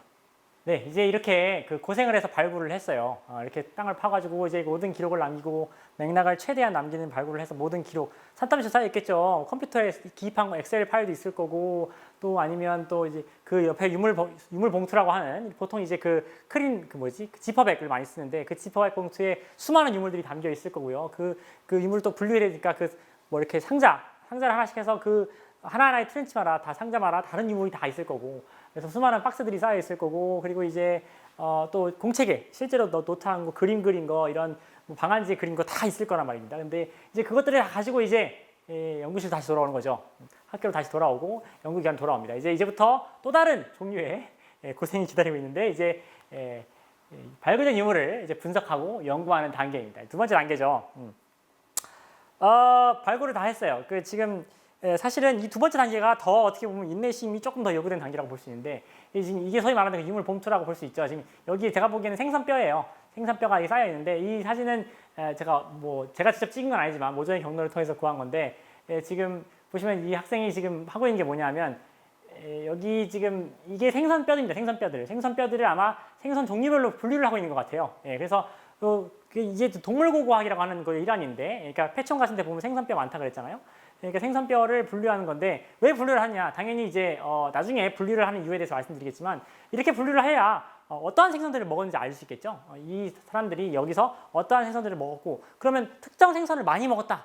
그러면 그 특정 생선을 많이 먹은 이유는 무엇인가? 그거에 대해서 생각할 수 있겠죠. 그 특정 생선이 그 지역에 많이 나서 혹은 많이 나지 않더라도 맛있어서 맛있는 거 좋아하잖아요. 옛날 지금이나 입맛은 똑같거든요. 맛있는 걸 좋아하게 돼 있습니다. 맛있어서 혹은 이 특정 생선이 특정 계절에만 나는데 그 계절에만 이 사람들이 거기 와서 먹었는가 이런 것까지도 복합적으로 생각을 해볼 수 있는 것이죠. 그래서 기본적으로 1차적으로 이렇게 분류를 하게 되어 있습니다. 그래서 이 작업이 상당히 힘들죠. 그래서 이제 고고학 유물에서 발견되는 물질 자료의 종류에 따라서 지금 유물을 중심으로 설명을 드리겠습니다.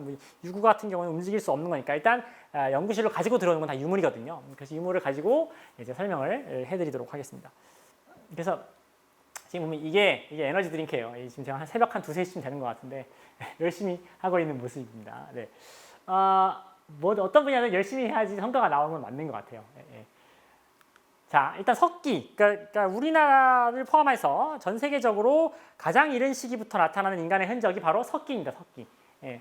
물론 가장 처음에 인간들이 사용했던 도구가 옛날 사람들이 사용했던 도구가 돌이 아닐 수도 있죠. 석재가 아닐 수도 있습니다. 물론 나무로 썼을 수도 있고요. 다른 걸 쓸 수도 있겠죠. 하지만 그런 것들은 오랜 시간이 지나면 남아있지 않기 때문에 돌은 오랜 시간이 지나도 남아있기 때문에 그렇기 때문에 석기가 가장 처음으로 등장을 하는 거죠. 최초로 발견된 석기는 지금으로부터 거의 한 300만 년 전 가까이 되는 석기예요. 250에서 300만 년 전 가까이 되는 그 아프리카의 올드바이 협곡이라는 데서 올드바이 골지에서 발견된 아주 그 초보적인 형태의 석기인데 뗀석기죠. 그러니까 구석기 시대 아주 초반이라고 볼 수 있습니다. 근데 이것들은 다 이제 그 기본적으로 구석기 시대의 유물들을 보여드린 건데요. 딱 보기에도 이게 더 옛날 것 같이 보이고 이게 더 최근까지 보이죠. 이거는 이제 우리나라에서 최근에 그 아주 옛날 우리나라에서 가장 오래된 시기 유적이라고 할 수 있는 전기 구석기 시대, 아주 오래된 구석기 시대의 주먹도끼입니다. 주먹도끼.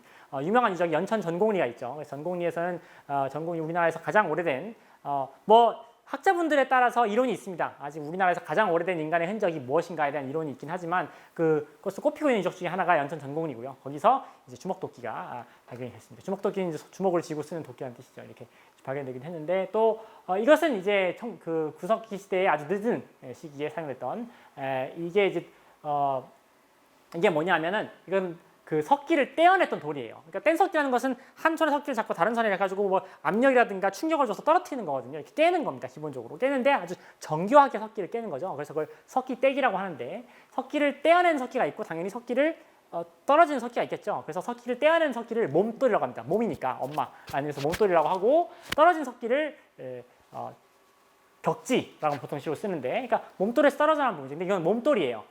몸돌인데 크기가 엄청 작습니다. 요만해요. 이게 아주 늦은 시기에 벌써 이게 이쪽에서 일로 가면은 벌써 시기가 거의 그 전 세계적으로 보면 여기서 일까지 가는데 거의 200만 년 넘게 걸렸어요. 250만 년 가까이 걸렸어요. 여기까지 가는데. 그러니까 이게 후기 구석기 시대인데 이것은 이렇게 얇은 요 하나하나 그 금이 보이시죠? 이 얇은 하나하나의 금이 바로 그 날카롭고 얇은 격지라는 게 떨어져 나온 거예요. 이렇게 얇은 격지들은 돌날이 돼가지고 이렇게 거의 뭐 면도날처럼 아주 날카롭습니다. 그래서 그런 것들은 뭐를 자르거나 하는데 쓸 수 있겠죠. 그래서 이렇게 날카로운 격지들이 떨어져 나온 몸돌이에요. 몸돌. 이거는. 근데 이제 그 여러 가지 그 기술적인 발전이 있었습니다. 이때는 이 몸돌 자체가 그냥 석기가 되는 거예요. 이 몸돌에서 그냥 깨가지고 몸돌 부분이 석기가 되는 거고 여기는 사실 몸돌을 쓰는 건 아니고 몸돌에서 떨어진 격지를 쓰는 거죠. 그래서 사용하는 주체가 바뀌기도 했고 그리고 바뀜에 따라서 석재를 보는 눈도 달라졌습니다. 사람들이 이때는 거칠거칠하잖아요. 보통 그걸 흔히 볼 수 있는 자갈돌 같은 걸로 만든 거칠거칠한데 여기서 보면 훨씬 더 입자가 곱죠. 쉐일이나 흑요석 같이 굉장히 입자가 곱고 양질의 거의 유리질에 가까운 양질의 석기를 만들 수 있는 날카로운 면을 만들 수 있는 기본적으로 입자가 두들두들하면 사실은 날카로운 날을 만들기가 쉽지 않겠죠. 그래서 뾰족하게나 만들 수 있지만 날카로운 날을 만들려면 아주 그 입자가 고운 돌을 써야 됩니다. 그런 면에서 가장 이상적인 게 흑요석이고요. 흑요석 같은 경우는 화산 활동이 있는 지역에 나타나는데 사실은 그래서 우리나라의 남한 지역에 물론 북한 지역은 발굴을 아직 구체적으로 할 수 없기 때문에 남한 지역에서 나타나는 보면은 구석기 시대나 신석기 시대에 돌을 쓰는 그 시기를 보면 흑요석들이 꽤 많이 나타납니다. 물론 다수는 아니지만 꽤 많이 나타나요. 근데 흑요석은 재밌는 게 제가 화산 활동이 있는 지역에 나타난다고 했잖아요. 남한 지역에서는 사실 흑요석 나는 산지가 없어요. 우리나라에서 남한 지역에서 가장 가까운 흑요석이 나는 산지는 사실은 백두산이 흑요석 산지고요. 또 하나는 일본입니다. 일본의 북규슈 지역이에요. 그러니까 우리나라에서 특히 구석기 시대에 나타나는 흑요석으로 만든 석기들 같은 경우에는 사실은 원산지가 어딘지에 대해서 상당히 많은 사람들이 고민을 많이 했었어요. 도대체 원산지가 어디냐, 흑요석이. 이 남한 지역에 흑요석이 안 나는데 이렇게 먼 데까지 분명히 왔다는 건데 일단 원산지가 뭔지부터 확인을 해보자. 사실 흑요석 같은 경우에는 여러 가지 과학적 방법으로 원산지를 추적할 수 있는 방법이 있습니다. 그래서 고고 유적에서 발견된 흑요석을 만든 석기가 있어요. 그래서 석기들을 가져다가 원소 분포 비율을 알 수 있는 분석법이 있습니다. 그래서 여러분 원소 배웠잖아요. 모든 물질은 원소로 이루어져 있는데 그 원소들이 다 분포하는 비율이 달라요. 그 물질마다. 근데 흑요석 같은 경우에는 더더욱이나 특정 흑요석, 특정 산지에 나는 흑요석은 그 특유의 원소 분포 비율을 가지고 있습니다. 전 세계에 흑요석 산지가 여러 개 있는데 그 중에서도 특히 한 흑요석 산지에 나는 원소의 분포 비율하고 다른 지역에서 나는 흑요석 산지에서 나는 원소 분포 비율이 달라요. 흑요석은 화산 활동이 활발해서 화산이 폭발할 때 마그마가 용암이 돼서 그 지표에서 빠르게 식으면 이제 탄생하는 게 흑요석인데 화성암이죠, 그러니까 그 원산지에 따라서 원소의 분포 비율이 상당히 다릅니다. 그래서 고고이절 출토된 흑요석의 원소 분포 비율을 이렇게 그 XRF라는 기계가 있어요. 원소 분포 비율을 잴 수 있는 그걸 통해서 측정을 하고 원산지에 있는 흑요석 분포 비율하고 비교를 해보는 겁니다. 그래서 그걸 통해 가지고 그런 비교 과정을 통해서 이 흑요석 석기가 어디에서 온 흑요석으로 만들었는가 이걸 확인할 수가 있어요. 놀랍게도 우리나라 구석기 시대 남한 지역에서 많이 발견되는 대한민국에 발견되는 그 흑요석들은 대부분 백두산이 원산지예요. 백두산이. 우리나라 그 중부 지역 혹은 뭐 남부 지역 대구에서도 월성동이라는 데서 구석기가 발견됐는데 그 흑요석이 발견됐는데 대구 월성동에서 나온 출토된 흑요석 그 석기의 원산지가 백두산이거든요.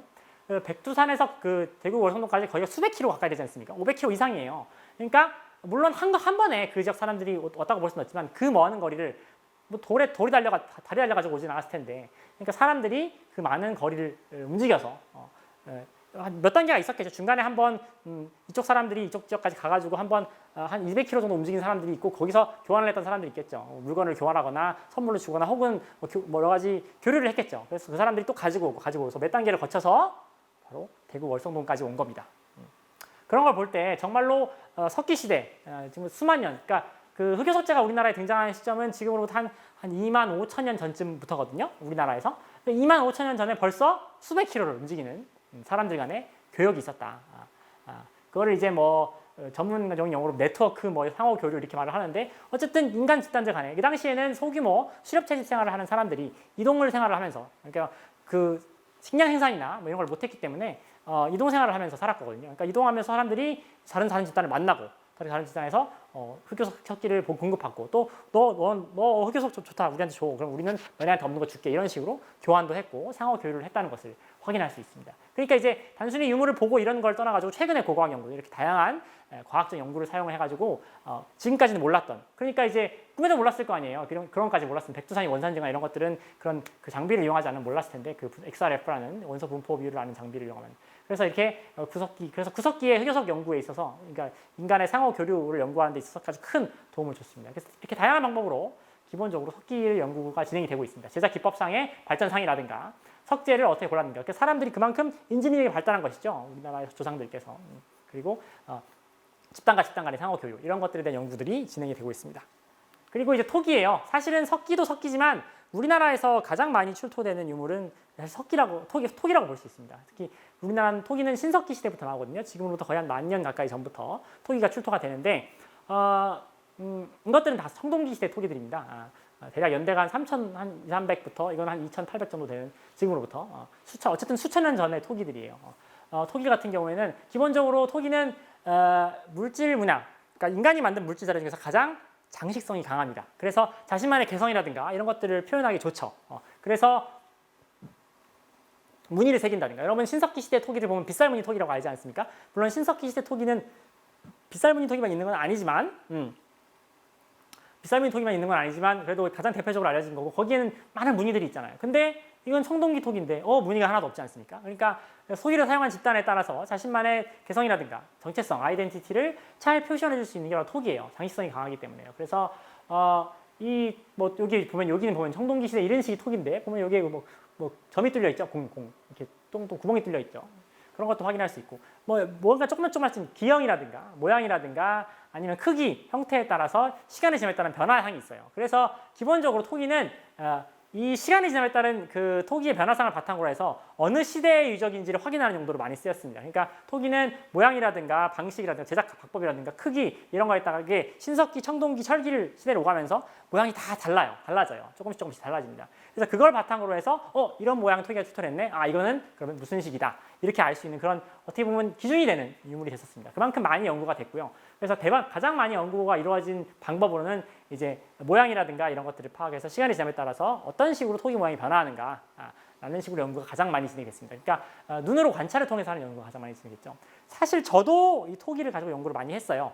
제가 연구 주제가 토기를 주로 했는데 저는 약간 조금 다르게 연구를 했습니다. 그러니까 저는 궁금했던 게 이 토기는 분명히 지금 물론 여러분 그 무덤을 발굴하면 거기에 토기들이 나와요. 그거 같은 경우는 이제 무덤에 들어간 토기들이니까 그런 것들은 뭐 실제 사용하지 않았을 수도 있고 물론 실제로 사용했던 것을 같이 묻었을 수도 있죠. 그렇지만 적어도 집자리에서 발견된 토기들은 뭔가 조리용이라든가 음식물을 보관하거나 이런 데 썼을 거거든요. 틀림이 없습니다. 토기라는 것은 뭘 담는 용도이기 때문에 토기가 등장하면 사실 토기는 뭔가를 담을 수는 있지만 들고 다니기 좀 불편하죠. 그리고 깨지기도 쉬워요. 그래서 토기를 쓰는 집단은 사실은 이동성이 강한 사람 집단이 아닙니다. 그래서 사실 토기와 함께 토기를 사용하기 시작하면 이 집단들은 기본적으로 그 한 곳에 머무는 성격이 강한 집단으로 성격이 바뀌거든요. 그래서 토기가 등장하면 인간 사회에 큰 변화를 가져오는 게 바로 이동성이 강한 생활을 하다가 조금 이제 이동이 크지 않은 그러니까 한 곳에 머무는 생활을 좀 했던 것의 빈도가 늘어나는 생활로 바뀌게 되는데 토기는 뭘 담았던 겁니다. 기본적으로 뭘 담고 요리를 하고 틀림없이 조리를 하거나 이런 데에 썼을 텐데 불이라는 것은 여러분 고기를 익혀 먹거나 불을 익혀 먹은 것은 정말 오래전부터 아프리카에서 호모 에르가스타라는 인종, 호모 에렉투스라고 알고 있는 그런 때부터 이미 나타난 거예요. 그렇기 때문에 동아시아에서도 벌써 수십만 년 전에 보이는 증거고요. 중국에서는 뭐 한 70만 년 전에 벌써 불을 사용한 증거가 있습니다. 그러니까 불은 정말 오랫동안 사용했고 거기에 토기를 더했으니까 토기에 넣고 뭘 조리한 용도가 주 목적이 되겠죠. 그래서 저는 옛날 사람들이 어떠한 음식을 먹었는지 궁금했어요. 저는 청동기 시대 사람들이 특히 어떠한 음식을 먹었는지 궁금했는데 여러분 선생님 굳이 뭐 토기 연구 안 해도 폐총이 있다고 하지 않습니까? 신석기 시대 폐총 같은 거 보면은 그 안에 쓰레기가 있으니까 그걸 조사하면 되지 않습니까? 근데 안타깝게도 청동기 시대에는 폐총이라는 게 나타나지 않아요. 청동기 사람들은 폐총을 조성을 하지 않았습니다. 만들지 않았어요. 내륙 지역에 주로 거주를 했거든요. 물론 신석기 시대에도 내륙에 사는 사람도 있었습니다만 신석기 사람들은 해안에도 많이 거주를 했는데 청동기 사람들은 사실 해안에 거주하지 않았어요. 그래서 폐총이 없습니다. 근데 그러니까 알칼리 환경을 줄 수 있는 그런 유기물의 보존이 그러니까 먹고 남은 음식 쓰레기를 보존시킬 수 있는 어떻게 보면 조금 그게 어폐가 있는데 재미있는 표현인데 먹고 남은 음식 쓰레기를 잘 보존시켜 줄 수 있는 오랫동안 보존해 줄 수 있는 환경이 안 됐어요. 그래서 사실은 청동기 사람들이 어떤 것들을 주로 먹었는가에 대해서 좀 연구가 많이 신석기 시대에서 좀 부족했다고 볼 수 있습니다. 왜냐하면 그렇지만 청동기 사람들 같은 경우에는 그때부터 농경이 들어오니까 벼농사가 시작되거든요. 그런 증거들은 있습니다. 그래서 벼농사가 시작됐다 이런 식으로 보통 설명을 하는데 그래도 구체적으로 어떤 식으로 뭘 먹고 살았는지를 좀 알고 싶었어요. 저는 저의 그 연구 주제가 그거였는데 그래서 저는 토양이 산성이라서 동물 뼈도 없고 식물 남은 것도 없고 목살 남은 것도 하나도 없고 그런 게 없으니까 근데 분명히 토기를 사용해서 조리를 했을 거다라는 가정을 한 거죠. 토기를 사용해서 조리를 하면 보통 물을 넣고 끓이는 거잖아요. 그냥 음식 넣고 그 토기 가열하면 다 타지 않습니까? 들러붙고 그러잖아요. 그러니까 물을 넣고 끓였을 텐데 물을 넣고 끓이면 여러분 라면이나 이런 거 끓여 먹으면 여러분들이 물을 넣고 라면을 끓이면 그 물 위에 그 라면 고추기름 그 라면 소스에서 나온 그 기름들이 뜨잖아요. 그래서 기름이 둥둥 떠가지고 이제 그릇 그 냄비 가생에 이렇게 몰리는 걸 볼 수 있죠. 그건 이제 물의 대류 활동으로 인해 가지고 이렇게 물이 대류 활동이 되니까 물에 등등 뜨는 기름들이 이제 그 냄비의 끝으로 가는 거거든요. 잠깐만요. 죄송합니다. 냄비의 가장자리로 모이는 거거든요. 근데 우리가 쓰는 스테인리스 냄비라든가 양은 냄비라든가 아니면 그릇들은 다 코팅이 되어 있기 때문에 이게 더 이상은 들어가지 않는데 토기는 사실은 굉장히 안에 그 빈틈이 많아요. 그러니까 다공질이라고 보는데 안에 구멍들이 많고 미세한 구멍들이 많이 있습니다. 여기 또 무슨 유약을 발라서 한 게 아니고 그냥 토기로 손으로 흙을 빚어가지고 그냥 구운 거기 때문에요. 여기에 많은 것들이 들어있거든요. 여기에 흡수성이 강합니다. 그러니까 물을 흡수하는 것이죠. 기본적으로 액체 성분이나 이런 것들을. 그래서 이 기름 성분들이 여기에서 나온 기름 성분들이 토기 내부 벽 속으로 들어가요. 그래서 여기 갇힙니다. 이 갇힌 상태에서 이건 기름이니까 기름이고 토기 내부에 갇힌 상태에서 땅속에 묻히는 거기 때문에 이게 산성 토양의 오랜 세월에서 살아남아요. 그래서 이 안에 있는 미량의 기름 성분들을 다시 추출을 합니다. 여러 가지 화학적 방법으로 다시 추출을 해가지고 그거를 또 여러 가지 장비를 이용해서 연구를 하면은 그 기름 성분들이 어떠한 음식물에서 유래했는지를 알 수가 있어요. 그래서 저는 사실은 청동기 시대에 이런 집자리, 마을에서 토기들을 많이 가지고 와가지고 여기서 기름 성분들을 많이 추출을 해서 어떠한 음식물들을 청동기 사람들이 시간의 지남에 따라서 먹었는가 이런 것들을 연구하는 연구를 했습니다. 그러니까 단순히 토기 연구가 옛날에는 주로 이렇게 그 겉모양으로 바탕으로 해서 시간의 지남에 따른 변화상을 주로 봤다면 최근에는 이렇게 다양한 방법으로 토기들이 또 연구되는 걸 볼 수 있죠. 그래서 제 연구 같은 경우는 청동기 시대 사람들이 어떠한 음식물들을 먹었으며 그 음식물이 어떠한 음식물들이 먹었는지 그 변화상은 어땠으며 그 원인은 무엇인가 이런 것들을 주로 파악하는 연구를 했었습니다. 그리고 뼈 연구, 동물고고학입니다. 뼈를 연구하는 학문 분야를 동물고고학이라고 하는데 사실 우리나라 같은 경우는 좀 안타깝게도 아까 말씀드렸다시피 특정한 조건이 아니면 토양이 산성이나 뼈가 많이 남아있지 않아요. 하지만 고고 유적에서 뼈를 발굴을 하면 보통 이렇게 막 어마어마하게 뼈들이 쌓입니다. 그리고 이제 신석기 시대 폐총들에도 뼈가 많이 나오고 특히 이제 석회동굴 같은 데도 알칼리 환경이기 때문에 동굴에서 당시 사람들이 살았다면 그 뼈들을 확인할 수 있죠. 그래서 뼈 연구도 어떻게 보면 전 세계 고고학의 흐름에서 보면 굉장히 큰 부분을 차지를 합니다. 동물 고고학이라고 해요.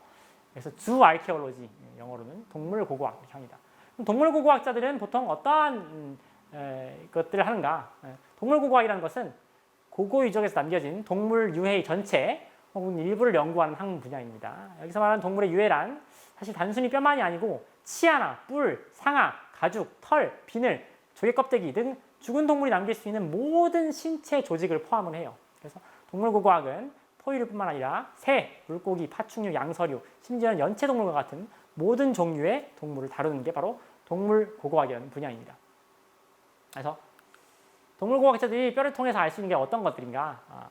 일단은 뼈를 면밀히 분석을 하면 동물 종류마다 뼈가 다 다르잖아요, 그죠? 이렇게 완전히 다 이렇게 다 분리되어 있는 것도 사실은 이 뼈 부분을 정말로 어려운 3D 퍼즐이라고 볼 수 있죠. 이 뼈 한 조각 가지고 이 동물의 어떤 부위고 무슨 동물인지 알아내는 거예요. 그러니까 숙련된 동물 고고학자들은 그런 걸 할 수 있습니다. 그래서 유적에서 포착된 동물이 어떤 동물인지 일단 판별할 수 있죠. 이거를 판별하는 게 중요한 이유는 뭐냐? 바로 그 다음 겁니다. 동물들의 분포 비율을 계산하는 거예요. 어떤 동물이 판별을 하면 종류별로 나올 거 아닙니까? 그 중에서도 어떤 동물이 비율이 제일 많다. 그 다음에 이 동물. 그러니까 우선순위를 매길 수가 있겠죠. 그러면 가장 많은 비율을 가지고 있는 동물. 그 동물은 사실은 가장 과거 사람들이 선호했던 동물이었다는 것이죠. 먹기에 제일 좋았거나, 아까 말씀드린 생선하고 마찬가지로 먹기에 좋았거나, 혹은 가장 많았거나, 혹은 가장 덩치가 컸거나. 사실은 사냥하는 게 쉽지 않잖아요. 사냥이라는 건 굉장히 어려운 작업인데 그래서 기본적으로 보통 수렵 채집을 활동을 하는 인간 집단들은 가장 큰 동물을 선호합니다. 왜냐하면 어차피 사냥은 힘들어요. 잡기는 힘든데 그 대신 가장 큰 동물은 가장 얻는 칼로리가 많으니까. 그래서 일반적으로 그 동물뼈들이 많이 나온 유적을 보면 가장 밑에 층, 그러니까 가장 오래된 층을 보면 큰 동물뼈들이 많습니다. 그래서 위로 올라갈수록 좀 동물의 크기가 작아지는 걸 볼 수 있어요. 그래서 그런 것들을 계산을 하는 거죠. 그래서 과거인들이 서로 다른 동물들을 어떠한 비율로 사냥했는지 알 수 있어요. 이걸 알 수 있으면 이제 어떠한 동물을 선호했는지를 알 수 있는 것이죠. 그래서 또한 동물의 성별이나 죽었을 당시 나이도 알 수 있습니다. 뼈를 파악을 하면 기본적으로 남성과 여성 성의 성별에 따라서 뼈의 모양이 조금씩 달라요. 그래서 그것도 확인할 수 있고 사실은 나이 같은 경우는 치아를 통해서 보통 알 수 있습니다. 치아에는 특유의 그 나이를 알 수 있는 나이테 같은 것들이 치아에도 쌓이거든요. 그래서 치아를 면밀히 관찰을 하면 그 치아를 바탕으로 해서 이 동물이 몇 살인가를 대충 알 수가 있어요. 그리고 그러면 이거 아는 것이 중요하냐? 왜냐하면 또 우리도 성별에 따라서 선호하는 사람들이 이게 있을 수 있지 않습니까?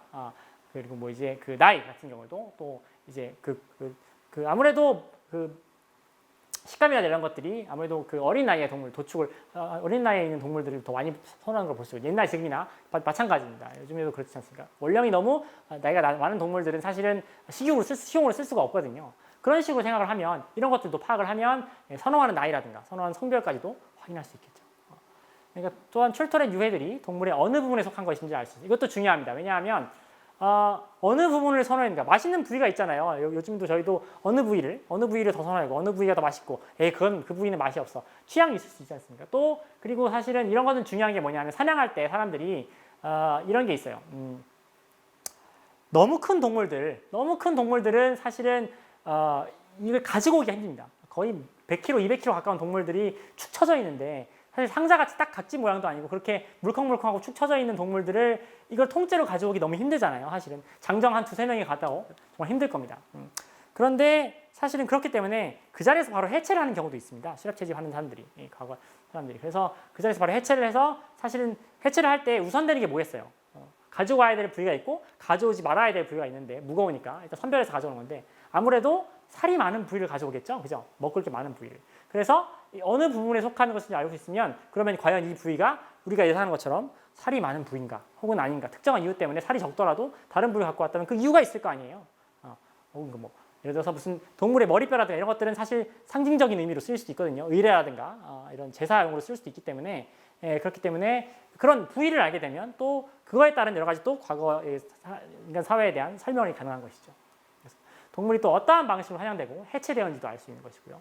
이렇게 동물 뼈를 잘 보면은 당시 사람들의 그 해체한 자국이 남습니다. 뼈를 이렇게 잘라가지고 살을 잘라낼 때 뼈까지 자국이 남잖아요. 그래서 심지어 어떤 방향으로 썰었는가, 어느 부위를 먼저 썰었는가. 왜냐하면 뼈를 면밀히 관찰하면 한 번 이렇게 썰은 자국이 있고 그 위에 또 썰은 자국을 내면 그 위에 두 번째 썰었던 자국이 밑에 있었던 자국보다 더 위에 있으니까 밑에 있던 자국이 중간에 살짝 잘릴 거 아니에요.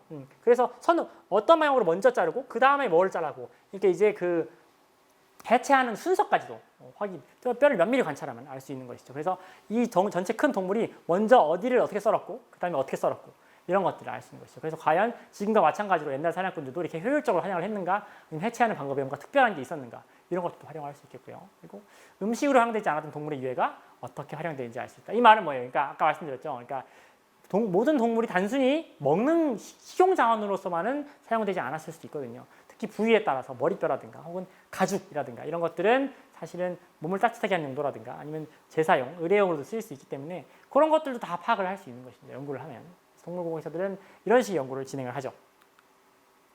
식물고고학이라는 것도 있습니다. 동물고고학이 아니고 이거는 인간은 동물만 먹는 게 아니거든요. 그죠? 여러분 이게 뭐 같아요? 이거 옥수수거든요. 옥수수입니다. 지금 우리가 알고 있는 옥수수는 이 정도 크기죠.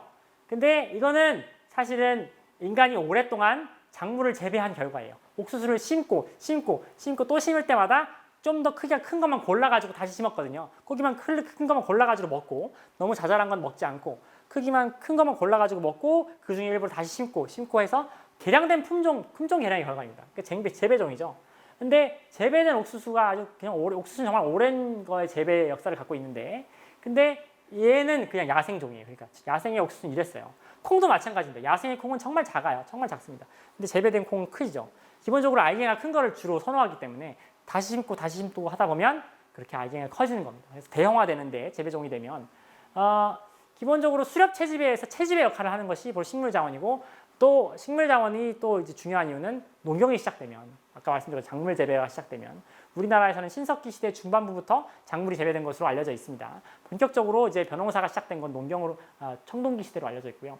그러니까 인간은 작물 재배를 시작하고 식물 자원을 활용하게 되면 또 인간 생활에 어마어마한 변화를 갖게 됩니다. 작물 재배하기 전까지는 토기가 있다고 하더라도 그나마 조금 이동성이 있는 부분이 잔존한 게 남아 있었다면 작물을 재배하게 되면 정말로 그냥 한 곳에 살아야 돼요. 거의 정말 오랜 기간을. 왜냐하면 근처에 농작지가 있고 농경지를 개간하게 되는 거니까 기본적으로 생활에 있어서 큰 변화를 가져오게 된 것이죠. 본격적으로 정주, 한 곳에 머무르는 취락이 정말로 완전히 구성이 되고 그리고 나중에 고고학에서는 이렇게 말합니다. 처음으로 계층의 분화가 생겼다. 이 작물 재배 기술이 발전하고 농경 기술이 발전을 하게 되면 사실은 거기에서 사람들이 먹을 분량 이상의 분량이 생깁니다. 그 이상의 분량을 이제 잉여물이라고 하는데 여러분 이제 농담적으로 잉여인간이라고 말하잖아요. 나 잉여야 뭐 이렇게 말하는 경우도 있는데 그 잉여물이 생겨요. 그 잉여물을 보관하고 그 잉여물에 대한 보관에 대한 그 권리를 이렇게 여러 가지 그 사람들이 이렇게 그 자신들이 주장하는 과정에서 계층의 분화가 일어났다. 높은 계급이 상위 계급이 생기고 하위 분야가 생겼다. 이렇게 소위 말하는 이제 사회가 복합됐다. 사회 복합화가 생겨났다. 그때부터 이제 뭐 정말로 진정한 의미의 우두머리가 생기고 집단을 이끄는 리더가 있고 이런 게 생겼다고 주장을 합니다. 그래서 농경으로 인해서 결국 발생한 게 너무너무 많아요. 그래서 정주 생활이 시작됐고 거기에 심지어 이제 대층 부닥까지 일어나는 게 바로 작물 재배와 농경인데 식물 자원의 활용인데 식물공학자들은 기본적으로 어떤 걸 관심을 가지느냐면 과거인들에게 선호되는 야생 식물 자원이 있었는가? 일단 농경이 시작되기 전에 선호되는 야생 식물 자원이 있었는가? 그렇다면 특정 식물들이 선호되는 이유는 무엇인가? 이게 동물공학이랑 마찬가지죠. 어떠한 식물을 더 선호하는지 맛있어서 혹은 약이 맛이 없더라도 주변에 가장 많아서 여러 가지 이유가 있을 수 있겠죠. 그리고 작물 재배의 기원과 최초의 재배 작물들은 무엇이었는가? 그러니까 언제부터 작물 재배가 시작됐으며 최초로 인간에게 선택받은 재배 작물은 무엇인가? 그러면 왜 그 작물들이 선택이 됐고 다른 작물들은 선택이 되지 못했는가? 우리가 먹는 벼, 버리, 콩팥, 밀가루 이런 것들은 어째서 처음으로 인간에게 재배 작물로 선택이 됐는가? 그 이유가 무엇인가? 사실 벼 같은 경우는 굳이 말해서 사용자 입장에서 보자면 정말 번거롭거든요. 재배하기가 너무 힘들잖아요. 여러 가지를 돌봐줘야 되고, 그러니까 결과적으로 이게 사용자의 편의성이 별로 떨어진단 말입니다.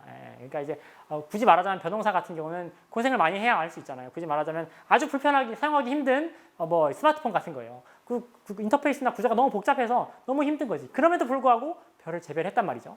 가장 많이 재배되는 작물 중에 하나잖아요. 벼는. 가장 성공한 재배 작물 중에 하나인데 왜 벼를 재배하기 시작했는가? 왜 우리는 쌀을 먹기 시작했는가? 이런 것들은 정말 식물공학자의 원천적인 관심사가 될 수 있겠죠. 또 작물 재배 과정에서 식물체에 나타나는 형태적인 변화가 있는가? 아까 보여드렸죠. 대형화된다 그랬잖아요. 기본적으로. 이 대형화되는 거 말고 또 여러 가지 변화가 일어나거든요. 그러한 변화를 알면 뭐가 좋겠어요? 나중에 특정 유적에서 이 작물 유자가 발견되고 그걸 면밀히 관찰했을 때 내가 알고 있던 그러한 작물 재배 과정에서 변화하는 변화가 보인다면 그러면 이게 작물 재배의 초기 단계구나 혹은 늦은 단계구나 이런 걸 알 수 있는 거죠. 그러면 그 유적에서 작물 재배가 시작된 지 얼마나 된지도 알 수 있겠고 이 식물 차원 작물이 그런 여러 가지 연구도 할 수 있다는 것입니다. 또한 작물 재배의 원인은 무엇이며 궁극적으로 농경 사회가 발생이 된 이유는 무엇인가? 아니 지금 요새 여러분 다큐멘터리 같은 거 보면 얼마 전에 다큐멘터리 했습니다. 그 방송사에서 수렵 채집인처럼 살아보기라는 다큐멘터리를 했었어요. 수렵 채집인처럼 사는 게 밥 먹는 것보다 훨씬 더 건강하게 살 수 있다는 거죠. 다 생으로 먹고 양을 보니까 양배추 한 3개 먹어야 되고 오이 한 12개를 먹어야 되고 당근 10개 이렇게 먹어야 됩니다. 하루에. 수렵 채집인들처럼 이렇게 먹고 살아가려면 많이 먹어야 돼요. 칼로리를 많이 섭취하기 위해서. 근데 그러니까 궁극적으로 그게 더 건강하다고 하는데 사실 건강의 측면에서는 초기 농경 사회의 인골이 나오는 유적들을 보면 그 수렵 채집 활동을 하다가 농경 사회로 전환한 인골 집단을 보면 사실은 건강 상태가 더 안 좋아요. 처음 농경 사회로 전환. 평균 신장도 작고요. 농경으로 전환한 지역에. 이전에 수렵 채집할 때는 골고루 먹으니까 영양가가 높았는데 농경으로 바뀐 다음에는 평균 신장도 적어지고 수명도 짧아지고 뼈 상태도 굉장히 안 좋습니다. 근데 그럼에도 불구하고 농경사회가 발생하게 된 원인은 무엇일까라는 거에 대한 것도 사실은 식물공학자들이 주로 연구하시는 분야죠. 또한 해당 유적을 과거인들이 점했을 당시에 기후는 어떠했는가? 왜 기후를 알 수 있냐? 재배 작물들은 기후를 타지 않습니까? 특정 작물들은 특정 기후에 잘 자라잖아요. 이런 작물들을 다 먹고 이런 작물들을 채집을 하고 이런 작물들을 재배를 했다면 그러면 당시에 날씨가 어땠는지도 확인할 수 있는 것이죠. 자, 식물공학 같은 경우는 눈에 보이는 종류, 씨앗 경과와 같이 육안으로 보이는 식물의 잔을 연구하는 거예요. 이게 센티미터죠. 지금 1cm예요. 그러니까 2, 3mm 같은 경우는 눈에 보이지 않습니까? 쌀알 한 톨 같은 건 눈에 보이잖아요. 그런 종류를 연구하는 분야가 있고요. 그리고 그런 종류의 연구뿐만 아니고 사실은 우리나라는 토기가 많으니까 토기가 많은데 그만큼 토양이 산성이라서 옛날 사람들이 요리를 하다가 실수해서 음식을 다 태워야 돼. 우리나라 같은 경우는 우리나라에서 사실은 폐총이 아닌 유적에서 동물이나 식물 유해를 연구할 수 있는 그런 그 음식들을 연구할 수 있는 그 조건은 옛날 사람들이 요리를 하다가 실수해서 태워야 돼요. 태우면 얘가 탄소가 돼가지고 그 산성 토양 영향을 받지 않는다고 했잖아요. 태워야지만 살아남는 거예요, 우리나라는. 그래서 탄화된 불탄 식물 유체밖에 남지 않아요, 우리나라에 저걸 파괴되면. 근데 그렇지 않은 식물 유체는 이렇게 자국을 남깁니다. 이게 뭐냐면 토기에 찍힌 거예요, 식물 유체가. 쌀알이나 조 기장거 같은 게 식물체 토기 같은 거 만드는데 그 중간에 토기를 만드는 지역에서 옛날에 음식 먹었던 게 있을 수 있지 않겠습니까? 그러니까 쌀 같은 건 여러분 지금도 밥 지으려고 하면 쌀 이렇게 풀면 조금 흘리잖아요, 몇 개. 그래서 흘린 것들이 토기를 만들 찍혀 들어가는 거죠, 만들 때. 그래서 이런 것을 아픈이라고 하는데 눌려가지고 흔적이 나왔다. 그래서 이 아픈 같은 걸 또 모양을 이걸 진짜 처절하게 하는 거죠, 고고학 연구를. 그러니까 남아있는 게 없으니까 토기를 겉표면을 잘 봐서 옛날에 식물체가 찍힌 거, 물론 이렇게 찍혀봤자 조리 활동하고 토기 구우면 당연히 이건 다 없어지겠죠, 불타가지고 사라지겠죠. 그 흔적만 남기는 거죠, 옛날 식물 유체가 낑겨있던 흔적. 그 흔적의 모양을 잘 봐서 이게 어떤 식물인지도 연구를 하는 거죠. 아픈 연구는 동아시아에서 우리나라하고 일본에서 아주 활발하게 연구되고 있고요. 국립문화재연구소에는 아픈 연구실까지 갖춰져 있습니다. 그래서 그런 눈에 보이는 걸 연구하는 것도 있겠고, 그리고 이제 눈에 보이는 식물고고학 분야 중에 재밌는 게 있습니다. 이게 뭐냐면요, 코프롤라이트라고 하는데 이걸 사전에 찾아보면 똥화석이라고 나와요. 분석. 그러니까 과거 인간이 혹은 동물들이 똥을 싸고 남은 것들이 그 똥이 분변이 화석화된 거예요. 이 안에는 사실 여러분 아직 나이가 젊어가지고 종합검진은 안 받아봤겠지만 여러분 부모님들은 종합검진을 받습니다. 병원에서 종합검진을 받으면 배변 검사도 하거든요. 똥을 확인을 하면 건강 상태를 확인할 수가 있습니다. 뭘 먹었는지도 알 수 있겠죠. 어떤 음식을 섭취했는지도 알 수 있겠고, 혹은 질병이 있는지도 확인할 수 있고. 그래서 옛날 조선 시대에는 임금님의 똥을 매우라고 해서 그 매우틀이라는 게 있어가지고 그 어이들이 이를테면 임금 주치, 대통령 주치라고 할 수 있죠. 그 주치들이 매일매일 임금의 똥 상태, 그 분변 상태를 검사했다고 합니다. 그래서 매우틀이라는 것도 유물로 있죠. 근데 그러니까 옛날 사람들의 똥 화석을 가지고 그 똥 화석을 연구를 하면 옛날 사람들이 또 어떤 걸 음식을 먹었는지 이 안에 또 식물 유착들이 많이 나오거든요. 포도씨 같은 것들이 많이 또 똥으로 배출된 경우 많이 있잖아요. 그런 것들 보면 그래서 좀 약간 좀 그렇지만 제 후배 중에 2년 후배 중에 대학원 후배 중에 이걸로 석사학위를 받은 친구가 있습니다. 동물유적에서 똥화석이 한 10개 정도 발견됐는데 저희 학교 근처에 발굴량에서 그 똥화석 10개를 이제 눈하고 여러 가지 분해를 해가지고 연구를 열심히 해서 그걸로 석사학위를 받은 적이 있어요. 당시 사람들의 질병 상태라든가 영양 상태라든가 이 사람들이 어떤 뭘 주로 먹었는지 이런 것들을 잘 알 수도 있었죠. 또 안에 호르몬을 채취할 수 있어요. 그러면 성별까지도 알 수 있습니다. 이 분별을 그러니까 이 똥을 배출하신 분이 남성인지 여성인지도 확인을 할 수가 있거든요. 그래서 그런 연구도 했었고요. 근데 식물고고학은 또 마이크로 스케일이 있습니다. 눈으로 보이지 않는 것, 식물의 홀씨라든가 포자 같이 육안으로 보이지 않는 식물의 잔해를 연구하는 분야예요. 이건 전분입니다. 전분. 그래서 이 눈으로 보이지 않는 것을 토양시로 같은 걸 채취를 해서 그걸 이제 미량을 처리를 한 다음에 현미경으로 보면 이런 전분들이 나타나는 걸 볼 수 있거든요. 그럼 눈에 보기에는 그냥 흙이죠. 근데 이런 전분이 있는 걸 확인하고 전분이 있는 음식물들을 그러니까 전분이 있는 음식물들 섭취를 했구나, 이런 식물들을 재배했구나, 이런 것들을 확인할 수 있는 것입니다. 네. 자, 이러한 것들을 통해서 다 연구를 합니다. 고고학은 이런 학문이에요. 그래서 정말 다양한 연구 분야가 있고 다양한 장비, 다양한 방법을 동원해서 연구를 수행을 합니다. 근데 이러한 모든 연구에 공통적으로 하고 있는 연구가 있어요. 그 앞서서 각자의 그 분류 체계 하기에 앞서 가장 처음으로 하는 시작 단계의 연구가 바로 그 소위 형식 분류라고 하는 것입니다. 형식 분류라고 하는 것은 비슷한 특징을 가진 유문들끼리 쉽게 말하면 그 안에는 여러 가지 방법이 있지만 쉽게 말하자면 비슷한 특징을 가진 유무들끼리 한데 묶어가지고 형식을 만드는 것을 형식 분류라고 합니다. 그러니까 아까 제가 보여드렸죠. 생선뼈 부르고 있는 그 아주 지친 모습으로 생선이 이를 부르고 있는 이것도 어떻게 분류해요? 기본적으로 분류 작업을 하는 겁니다. 기본적으로 분류 작업을 하는 거예요. 제가 말씀드렸죠. 분류 작업을 함으로써 얻는 건 뭐냐? 분류 작업을 함으로써 기본적으로 얻을 수 있는 장점들이 몇 가지가 있는데 카테고리를 만들 수 있죠. 기본적으로. 자, 다시 가겠습니다. 약간 죄송합니다. 네. 그래서 이렇게 여기도 보면 이제 큰 거, 중간 거, 제일 작은 걸로 분류를 했죠. 이게 이제 그 비즈라고 하는 그 구슬깨기 그건데 장식품인데 제가 그거 관련해서 영상 하나를 잠깐 보여드릴게요. 기본적으로 우리는 분류를 하는 게 기본이에요. 여러분 옷장 가서 정리를 할 때도 바지별로 정리하고 윗도리 정리하고 셔츠, 니트, 양말, 속옷은 같은데 한꺼번에 놓고 그러잖아요. 아무리 정리를 잘하고 못하는 사람이라도 속옷과 속옷이 아닌 것 정도는 분류하잖아요. 외출할 때 입는 것과 외출하지 않는 옷 정도는 분류를 하지 않습니까? 물론 그 약간 사람의 성향을 타긴 합니다만 이거는 여러분 알 수 있는 아는 그럴지 모르겠지만 영화 그 월이라는 영화에서 나온 픽사에서 만든 월이라는 영화에 나온 한 장면이에요. 여기 있는 월이는 그 AI 안드로이드 로봇인데 인간의 마음을 거의 갖고 있는 AI 안드로이드 로봇입니다. 그래서 얘 임무는 뭐냐면 단순해요. 쓰레기장 같은 데서 거의 옛날에 미래인데 모든 인간들은 다 우주에 살고 있어요. 지구는 쓰레기장이 돼가지고 이 쓰레기장을 지키는 것은 이제 쓰레기 고철 처리 로봇밖에 없습니다. 이 로봇은 자기 몸에 이제 쓰레기를 하나의 그 블럭 같은 형태로 만들 수 있는 그 기능이 있어요. 그래서 이렇게 쓰레기를 모아다가 블럭을 만들어서 쌓고 모아다가 블럭을 만들어서 쌓고 이런 역할을 단순 노동 작업을 반복하는 로봇인데 얘는 이제 어떻게 보면 골동품 수집에 약간 그런 게 있습니다. 그런 게 있어가지고 얘가 매번 작업을 나갈 때마다 그리고 자기 집에 아지트로 돌아올 때마다 자기가 보기에는 좀 귀해 보이는 것들, 쓰레기점에서 갖고 온 거죠. 귀해 보이는 것들을 가져다가 이렇게 나름대로의 분류 체계를 잡아가지고 집에 분류를 해놔요. 그 중에서 한 장면이 나오는데 이 장면이 고고학자가 유물을 분류할 때, 형식 분류를 할 때 맞닥뜨리는 정말 아주 전형적인 그런 장면입니다. 한번 보죠. 아주 짧아요. 분류를 하는 거예요. 갖고 온 게 있죠. 얘가 월입니다. 포크 숟가락이죠. 여기 숟가락이 있고 포크가 있어요.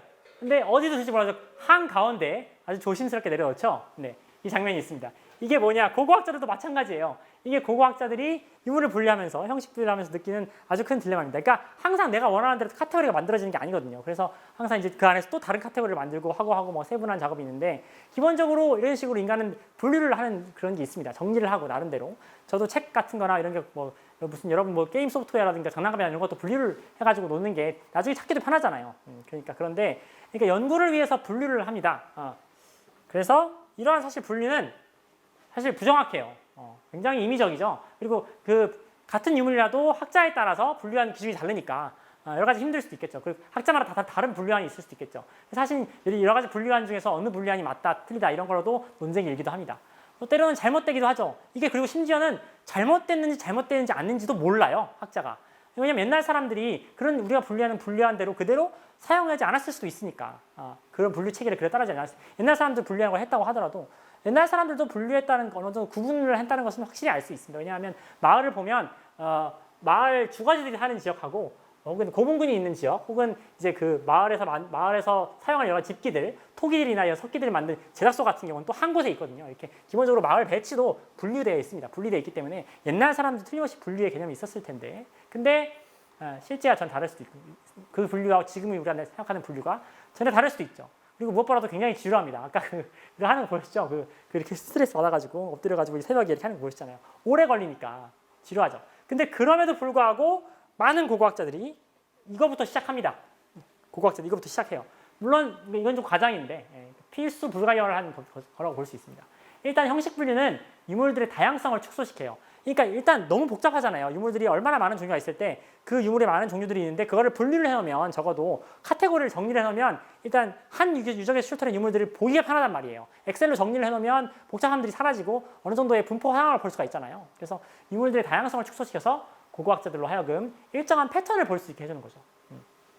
그리고 기본적으로 다른 학자들과의 소통을 원활하게 해줘요. 일단 분류 체계를 만들어 놓고 이게 얘는 언제쯤 나오고 얘는 뭐고 이렇게 정리를 해놓으면 거기 용어를 만들어 놓고 하면 다른 사람들하고 얘기를 할 때 어느 유적에서 나온 뭐를 다 설명하기보다는 그 분류 체계 하나만 얘기를 하면 그거라고 알 수 있는 것이죠. 그래서 기본적으로 학문이 발전을 하려면 소통이 필요한데 한 유적에 대해서 빨리빨리 논해야 되잖아요. 중요한 걸 논해야 되는데 이 형식 분류 자체가 중요한 게 아니고 사실 그 이상 제 궁극적인 목표는 이러한 연구법을 바탕으로 해서 과거 인간 사회에 대한 설명을 하는 게 목표잖아요. 근데 과거 인간 사회에 대한 설명을 하기 위해서 이렇게 분류를 하는 건데 이 분류하지 않고 그대로 하면 유적 설명을 하느라 시간 낭비가 너무 심하단 말입니다. 그러니까 이렇게 분류를 다 해놓고 정리를 해놓으면 다른 학자들과의 소통을 원활하게 해주죠.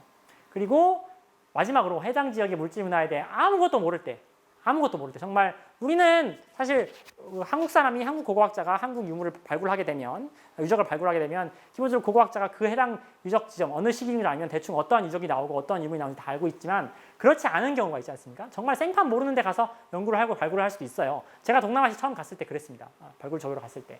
근데 그럴 때 형식 분류로 시작을 하면 일단 발굴된 유물들을 분류해 놓으면 기본적으로 생각해 보세요.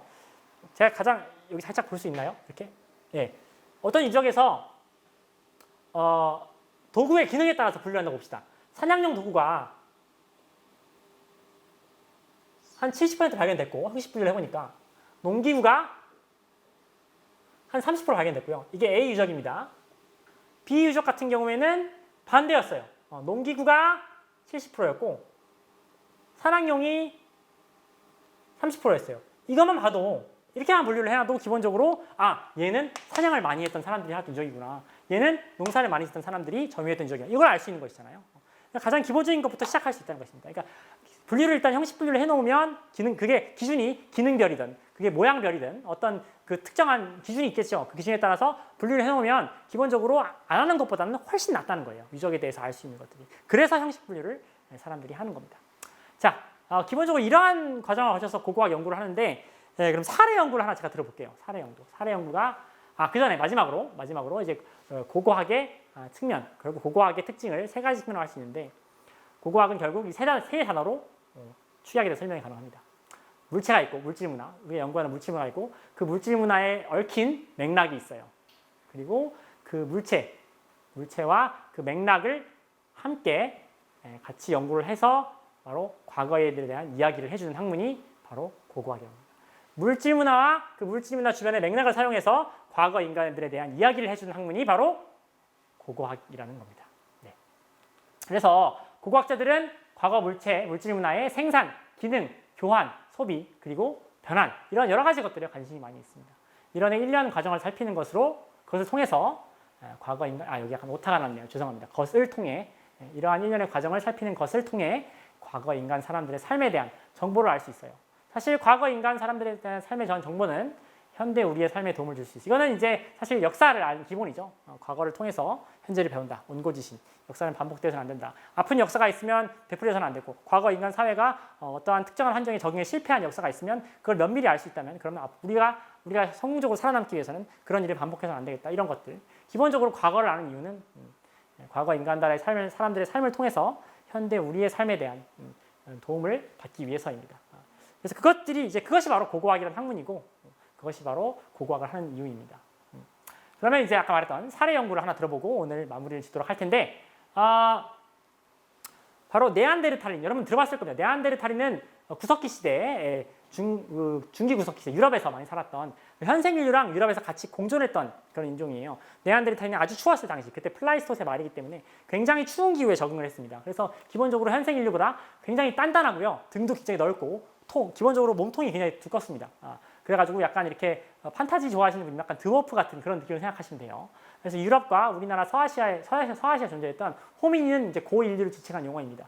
12만 7천 년부터 3만 년까지 생존을 했으며, 네안데르탈린이 유명한 이유는 가장 많이 알려지고 가장 최초로 알려진 고인류예요. 개체수가 제일 많고요.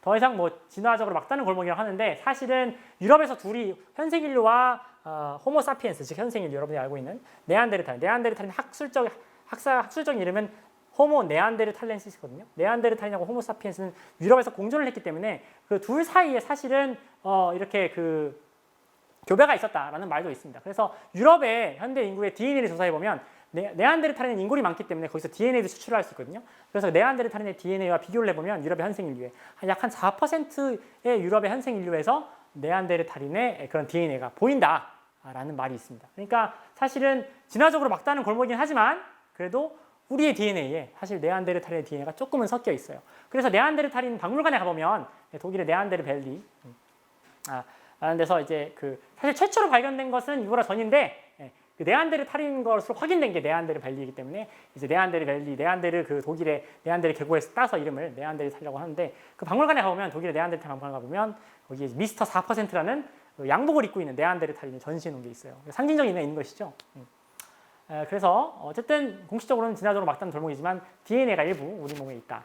재미있는 것은 유럽에서 같이 상존했기 때문에 유럽인에서 멀어질수록 네안데르탈린의 DNA가 섞여 있는 비율이 줄어듭니다. 그러니까 이제 다른 지역, 유럽에서 먼 지역은 2, 3%, 2%, 1% 이렇게 줄어드는 것이죠. 그것도 참 재미있는 증상인데, 네안데르탈린이 사용했던 석기를 무스테리안 석기라고 합니다. 이건 그냥 프랑스에서 처음 발견됐기 때문에 무스테리안이라고 이런 걸 붙인 건데, 르 무스티유라는 그 유적이 있어요. 그 유적에서 처음 발견돼서 무스테리안이라고 하는데, 그러니까 구체적인 무스테리안 석기들이 어떤 특징을 갖고 있는가 이런 것들에 대해서 설명을 하기는 너무 시간도 부족하고, 그런 지금 석기 고고학 전공 그런 게 아니기 때문에 일단 그런 건 자체하고, 일단 고고학자들이 이 무스테리안 석기들을 분석을 하고 연구를 했습니다.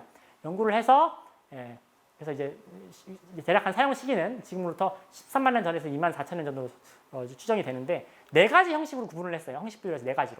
그래서 하나, 둘, 셋, 4개 비슷한 형태라든가 그런 것들을 바탕으로 해서 4가지 형식으로 비슷한 모양으로 보이죠. 보기에도 각 안에 있는 카테고리 안에 있는 것도 비슷하게 보이는데, 4가지 형식으로 세트로 발견됐어요. 그래서 이 형식 분리된 4가지 세트들을 다른 말로는 유물 복합체라고도 합니다. 유물 복합체, 그러니까 만든 고고학에서 주로 사용하는 용어인데, 여러 유물들이 비슷한 성격의 유물들이 섞여 있는 그런 걸 유물 복합체라고 하는데, 이 4가지 유물 복합체가 있는데, 그럼 과연 이 4가지 유물 복합체 형식 분류를 했어요. 근데 거기까지가 다가 아니라고 했잖아요. 그걸 바탕으로 해서 과거 인간 사회를 알아야 되잖아요. 그게 기본인데 그럼 이 네 가지 형식 유물 복합체가 말하는 게 무엇인가에 대한 고고학자분들에 대한 따라서 좀 의견이 달랐어요. 그거에 대해서 말씀드리겠습니다. 아주 세계적으로 유명하신 물론 여러분이 알고 있고 저도 알고 있고 고고학하기 이전에 가장 많이 알고 있는 세계적으로 가장 유명한 고고학자는 인디애나 존스인데 마지막에 그 얘기에 대해서 잠깐 할 거예요. 근데 어쨌든 실존하는 세계에서 가장 해리슨 포드 아저씨 말고 실존하는 세계에서 가장 유명한 고고학자분들이 이 네안데르탈인에 워낙 네안데르탈인 또 유명하기도 하고 현생 인류와 공존했던 고인류이기 때문에 이슈가 많았습니다. 연구를 했는데 첫 번째 프랑스의 아주 유명하신 구석기 학자인 프랑스와 보르드라는 선생님이 계세요. 이분은 돌아가셨는데 이 네 가지 유물 복합체는 서로 다른 네 개의 부족 집단이다. 그러니까 각각의 부족 집단마다 A 부족, B 부족, C 부족, D 부족 각각의 부족 집단마다 서로 다른 석기를 사용했다라고 주장을 하신 거죠. 이분이 프랑스와 보르드라는 분이에요. 이런 의견이 있었고요. 두 번째는 이제 미국의 아주 유명하신 고고학자, 지금 이분도 좀 돌아가셨어요. 미국 고고학의 거의 뭐 한 명을 뽑으라면 이분을 뽑는데 루이스 빈포드라는 학자분입니다. 미국의 루이스 빈포드는 네 가지 유물 복합체가 각기 다른 용도를 의미한다고 주장을 했어요. 그러니까 모양이 다르니까 봐라 모양이 다르면 불림없이 다른 용도로 쓰였을 것이다. 다른 부족 아니다. 이렇게 주장을 하셨죠. 그러니까 틀림없이 모양이 다른 건 용도가 다르기 때문에 모양이 다를 것이다 라고 생각을 하신 거죠. 어떻게 보면 굉장히 기능적인 측면을 강조하신 주장이죠. 그리고 마지막으로 영국의 헤럴드 디블, 이분은 살아계시는데 이분도 굉장히 유명하신 고고학자분입니다. 이분은 네 가지 유물 복합체는 같은 유물의 각기 다른 사용 단계라고 주장을 했어요. 그러니까 타입 A가 가장 큰 것부터 가장 작은 거로 나열을 하면 석기라는 것은 사용하다가 깨질 수가 있잖아요. 사용하다가 망가지기도 하고 수선하기도 하는데 사용하다가 또 모양이 바뀌고 또 모양이 바뀌고 또 모양이 바뀌는 그 모양이 바뀌는 단계, 각기 다른 사용 혹은 제작 단계라고 주장하셨습니다. 그러니까 완전히 다른 관점이죠. 그러니까 학자들마다 똑같은 형식 분류안을 가지고 다 다른 얘기를 하셨던 겁니다. 다 주장을 해주고요. 또 이런 식으로 어쨌든 고고학 연구가 실제로 진행되고 있습니다. 사실 이 네안데르탈인의 이 네 가지 타입에 대한 연구는 지금도 지속이 되고 있고 사실은 아직 결론이 나지 않은 상태예요. 어쨌든 그 결과적으로 고고학은 이 마지막 사례 연구에서 제가 보여드린 것은 물질 문화를 발굴을 해서 그거를 맥락을 다 기입하고 그 맥락을 바탕으로 해서 형식 분류를 통해 가지고 여러 가지 형식을 만들고 그 나타난 최대한의 그 자료를 활용을 해서 이제 고고학적 해석을 내리는데 학자들마다 이 해석이 다른 것들을 제가 보여드린 것이죠. 그래서 이런 것들, 이런 식으로 고고학 연구가 진행이 된다라는 걸 말씀드리고 싶었습니다. 이제 아까 마지막으로 했는데 진짜 마지막으로 이제 여러분들에게 하나 더 보여드릴 게 있습니다. 바로 대중매체에서의 고고학자예요. 고고학은 어떻게 보면 좀 매력적이라고 볼 수 있어요. 그러니까 진귀한 보물 이런 것들과 연결되기도 하고 탐험, 모험을 하기도 하고 뭔가 이제 게임 속이나 이런 데서 나온 던전 같은 데서 어드벤처 뭐 이런 거가 연결되어서 사실 많은 고고학자들이 인기 있는 고고학자들이 있고요. 그리고 그 고고학을 다룬 혹은 메인 주제로 혹은 소재로 다룬 그런 영화들이 있긴 있습니다. 그 중에서 제일 유명한 두 분이 이분은 이제 두 분 다 알겠는데 이분은 이제 해리슨 포드 선생님 아주 젊었을 때 인디애나 존스 지금 4편까지 나왔죠. 5편을 찍고 있습니다. 5편을 찍고 있고요. 마지막 영화가 2008년에 나온 거예요. 인디애나 존스. 근데 이거는 이제 1편에서의 그 모습이고요. 지금은 아주 나이가 드셨죠. 해리슨 포드의 인디애나 존스라는 캐릭터가 있고 그리고 이거는 그보다 좀 최근에 나왔던 거죠. 안젤리나 졸리가 주연했던 지금은 다른 배우가 주연한 걸로 바뀌었습니다. 최근에 나온 것은 바로 툼레이더, 라라 크로프트. 이 두 분은 다 고고학 교육을 받은 사람으로 나옵니다. 이분은 고고학 박사학위가 있어요. 그리고 학부는 시카고 대학을 졸업했고 프랑스에서 고고학 박사학위 받으셨습니다. 이분도 석사학위가 있어요. 고고학에서. 그리고 아빠가 고고학자예요. 이분도 아빠가 종교학자이자 고고학자입니다. 그래서 이 3편에서는 인디애나 존스의 아버지로 숀 코네리가 아주 유명하죠. 또 아주 대배우시죠. 숀 코네리가 인디애나 존스 아버지로 부자 고고학자로 나오죠. 이들 영화에서 사실 그려지는 측면들이 고고학이라는 게 보여지는 게 있습니다. 사실 이 영화에서 인디애나 존스, 그러니까 인디애나 존스를 예를 들어보자면 인디애나 존스 박사는 고고학 전공 교수예요. 시카고대를 졸업했고요. 강의하고 있는 대학교는 미국에 있는 어떤 대학교 같은데 애리조나 대학교라는 말도 있고 뭐 다른 말도 있습니다. 그리고 매우 종교적인 부분에 능통합니다. 아버지 영향을 받은 것 같아요. 아버지가 종교학자이자 고고학자이기 때문에. 그리고 귀중한 유물들을 아주 획득을 하고 합니다. 그래서 아주 굉장히 강의실에서 이렇게 좀 수트를 입고 가르치는 모습, 그러면서도 전문적인 그 도구로 다루는 모습도 많이 나오죠. 근데 소위 최고의 명문 시카고대를 졸업했다고 하시는 분이 영화사에서 하는 행동들이 조금 수상합니다. 이게 지금 동굴 같은 곳에 있는 무덤이에요. 나중에 보여드리겠지만 카타콤입니다. 카타콤. 이 카타콤은 이제 그 종교 박해를 피해가지고 지하에 공동묘지를 세운 거라고 카타콤이라고 할 수 있는데 유럽에 많이 볼 수 있어요. 카타콤에 들어갔는데 어두워서 잘 안 보이는데 여기 인골이 있어요. 인골이 있었죠. 그 인골에서 뼈를 빼가지고 이게 천을 둘둘 감습니다. 그냥 뼈를 빡 빼요. 둘둘 감아가지고 예, 그 불을 붙여요. 토치로 만든 거지 인골의 뼈를. 그리고 관이 있는데 그 관을 같이 온 동료 학자분하고 같이 그냥 맨손으로 밀어붙입니다. 그냥 관이 깨지든 뭐든 상관없어요. 안에 뭐가 있는지 봐야 되기 때문에. 그러니까 이 사람은 결과적으로 하는 게 뭐예요? 맥락을 전혀 생각하지 않고 있습니다. 제가 고고학에서 맥락이 제일 중요하다고 했죠. 이분은 맥락을 전혀 고려하고 있지 않은 거죠. 영화의 한 장면, 3편, The Last Crusade라고 하는 최후의 성배라고 하는 예수님이 썼던 최후의 성배를 추적하는 그러한 에피소드인데요. 3편에 나오는 장면인데 그래서 이렇게 밀어붙입니다. 그냥 깨져요. 석판 그 뚜껑이 깨지는데 전혀 신경을 쓰지 않습니다. 그리고 이게 카타콤이에요. 아까 나왔던 그 장면 비슷하죠. 여기 있던 그 인골에서 해골에서 팔 하나 떼다가 천을 감아가지고 토치로 쓴 거죠. 이거 다 유물이고 유적이고 인골이고 다 했는데 면밀히 조사를 해야죠. 제가 동물고고학 하시는 분들이 어쨌든 간에 인골을 조사하는 분들 어떤 공부를 하는지 관심 드는지 말씀드렸잖아요. 성별을 알아야 되고 나이도 알고 다 알 수 있는데 인골을 조사하면 그래서 어느 나이대가 묻혔는지 어떤 성별들이 많이 묻혔는지 위치에 따라서 성별의 차이가 있는지 뭐 위쪽에 남자분들이 주로 묻히고 아래쪽에 여성의 시신들이 주로 앉혔는지 혹은 동쪽에는 남성이 주로 앉히고 여성에는 뭐 이런 것도 있을 수 있잖아요. 이런 것들 다 하고 그게 종교적인 어떤 의미가 있는지 이런 것들을 연구할 수 있는데 이런 것들 다 지켜주고 그냥 팔 하나 떼다가 토치를 쓴 거죠. 그리고 이게 뭐냐면 1편에 나오는 바로 골든 아이들, 황금 입상을 얻으려는 장면입니다. 이게 지금 동굴 같은 아주 음습한 동굴이고 주변에 기기괴괴한 그런 무늬들이 새겨진 그런 것도 다 있어요. 그리고 그 한가운데 마치 석굴암처럼 한가운데 얘가 놓여 있는데 이게 지금 기록에 따르려는 정확한 무게로 재가지고 얘가 이거를 눈치채지 못하게 그러니까 이 장비가 이 무게를 지탱하고 있는데 이 무게하고 똑같은 무게를 지닌 걸 얹어 놓으면 이 신전이 무너지지 않는다는 속설이 있어가지고 그걸 지금 하는 겁니다. 그래서 순식간에 이렇게 얘를 딱 잡아채고 비슷한 무게일 거라고 추정되는 모래주머니를 넣는 그런 행동을 하는 건데 물론 결과적으로 무너지죠. 그래서 뭐 우리가 익숙히 알고 있는 돌 굴러와요 같은 장면이 나옵니다. 돌이 막 굴러오고요. 화살이 난무하고요. 한 사원이 무너지는데 지금 이분이 하는 행동이 이게 바로 이게 그 골든 아이돌입니다. 이분이 하는 행동은 아까 말씀드렸던 고고학자하고 정반대되는 그러니까 딱 요거 하나 이분은 요거 하나만 얻으면 되는 거예요. 맥락은 전혀 고려하지 않는 거죠. 요거 하나만 얻으면 땡인 겁니다. 그러니까 그 주변에 기기괴괴한 무슨 장식이라든가 아니면 그 뭐 조각이라든가 바닥에 있는 여러 가지 그런 기하학적인 그런 글자들이라든가 이런 것들은 그게 얼마나 학술적인 가치가 있을지 모르지만 그것들은 다 신경을 안 쓰는 것이죠. 근데 그럼에도 불구하고 우리는 인디아나 존스를 전 세계에서 가장 유명한 고고학자로 알고 있습니다.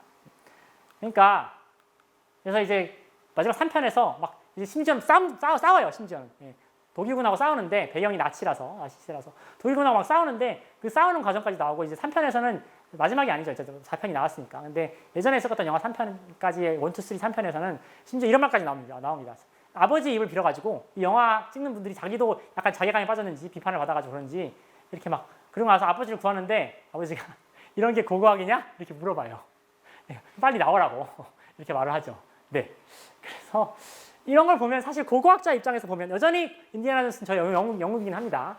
제가 고고학에 관심을 가지게 된 것도 영화를 보고 관심을 가졌으니까. 근데 고고학을 하는 사람 입장에서 보면 이런 것들이 편치만은 않습니다. 사실은. 마음이 편치만은 않아요. 그리고 라라 크로프트 그 영화는 2000년대 이후에 나온 영화고 거기는 더 심해요. 인디아나 존스보다. 유적 파괴 행위가 영화에서 나타나는. 2012년 또 인디아나 존스 5편까지 나오는데 그건 아직 개봉도 안 했습니다. 코로나 때문에 영화 찍고 있다고 하는데 그러니까 이게 현재 진행형이라는 것이죠. 이런 것들이 다. 근데 그러니까 인디아나 존스를 말해보면 사실은 전문적인 고고학자인가 연구자라고 생각할 수도 있겠고 뭐 여러분들이 인디아나 존스를 어떻게 생각합니까? 물어보면 이렇게 수업을 다 같이 함께 한 상황에서 여러분이 보면 이제 사실은 뭐 잘생긴 모험가로 대답할 수도 있겠지만 결국은 저는 솔직히 말씀드리자면 인디아나 존스는 아직까지 저 영웅이지만 저는 4번을 대답하고 싶어요. 도굴꾼이며 정신에 좀 문제가 있는 사람입니다. 사람을 때리면 안 돼요. 그러니까 이런 대중문체에서 그려지는 고고학자는 상당히 중요합니다. 제가 웃자고 약간 그건 한 건데 결과적으로 말하고 싶은 건 이거예요. 대중매체에서 고고학이 묘사되는 게 중요한 이유가 이겁니다. 대부분의 대중매체에서 고고학자는 사실은 아까 말씀드렸다시피 예를 보여드렸잖아요. 올바르게 묘사하고 있지 못합니다. 고고학자는 주로 못하나요? 는입니다. 주로 보물을 찾아 나서는 탐험가로 묘사되고 있고 혹은 과거의 유물들은 혹은 위험한 존재 혹은 뭔가 초자연적인 힘이 있어가지고 권력자라든가 힘을 원하는 사람이 얻고 싶어하는 그런 존재를 그려주고 있어요. 그래서 그걸 지키기 위해서 이런 군인들하고 싸우고 뭐 사설 부대들하고 싸우죠. 인디아나 존스가. 근데 사실 이러한 묘사는 자칫 도굴과 유적의 파괴를 조장할 수 있어요. 도굴은 불법이며 보존을 고려하지 않은 무계획적이고 비과학적인 발굴 혹은 그냥 유물만 빼오는 거 이런 것들은 다 윤리적으로 옳지 못하죠. 고고학은 맥락이 제일 중요하다고 했는데 인디애나 존스 같이 고고학자의 타이틀을 걸고 있는데 맥락을 안 따지는 사람은 전 처음 봤습니다. 그러니까 사실 이러한 관점에서 대중 매체에서 그려지는 고고학자가 되게 중요하고 여러분들이 고고학을 올바로 알고 있는 게 중요합니다. 인디애나 존스가 다가 아니라는 것이죠. 네. 그래서 제가 준비한 거는 오늘 여기까지입니다. 제가 그래서 사실은 제한된 시간 동안 또 제가 목소리가 좀 빠르고 말이 좀 울리는 그런 성격, 그런 목소리라 여러분들한테 그 저의 목적, 즉 고고학자가 뭐고 어떤 역할을 하는지에 대해서 잘 전달을 해드렸는지 모르겠어요. 그래도 저는 나름대로 여러분들이 재미있는이란 그 물음표를 제가 달았잖아요. 제일 처음에 재미있는 고고학 성책이라고. 그 물음표가 느낌표로 바뀌었기를 바랍니다. 네, 여러분 강의 들으시느라 고생 많으셨고요. 강의는 마치도록 하겠습니다. 감사합니다.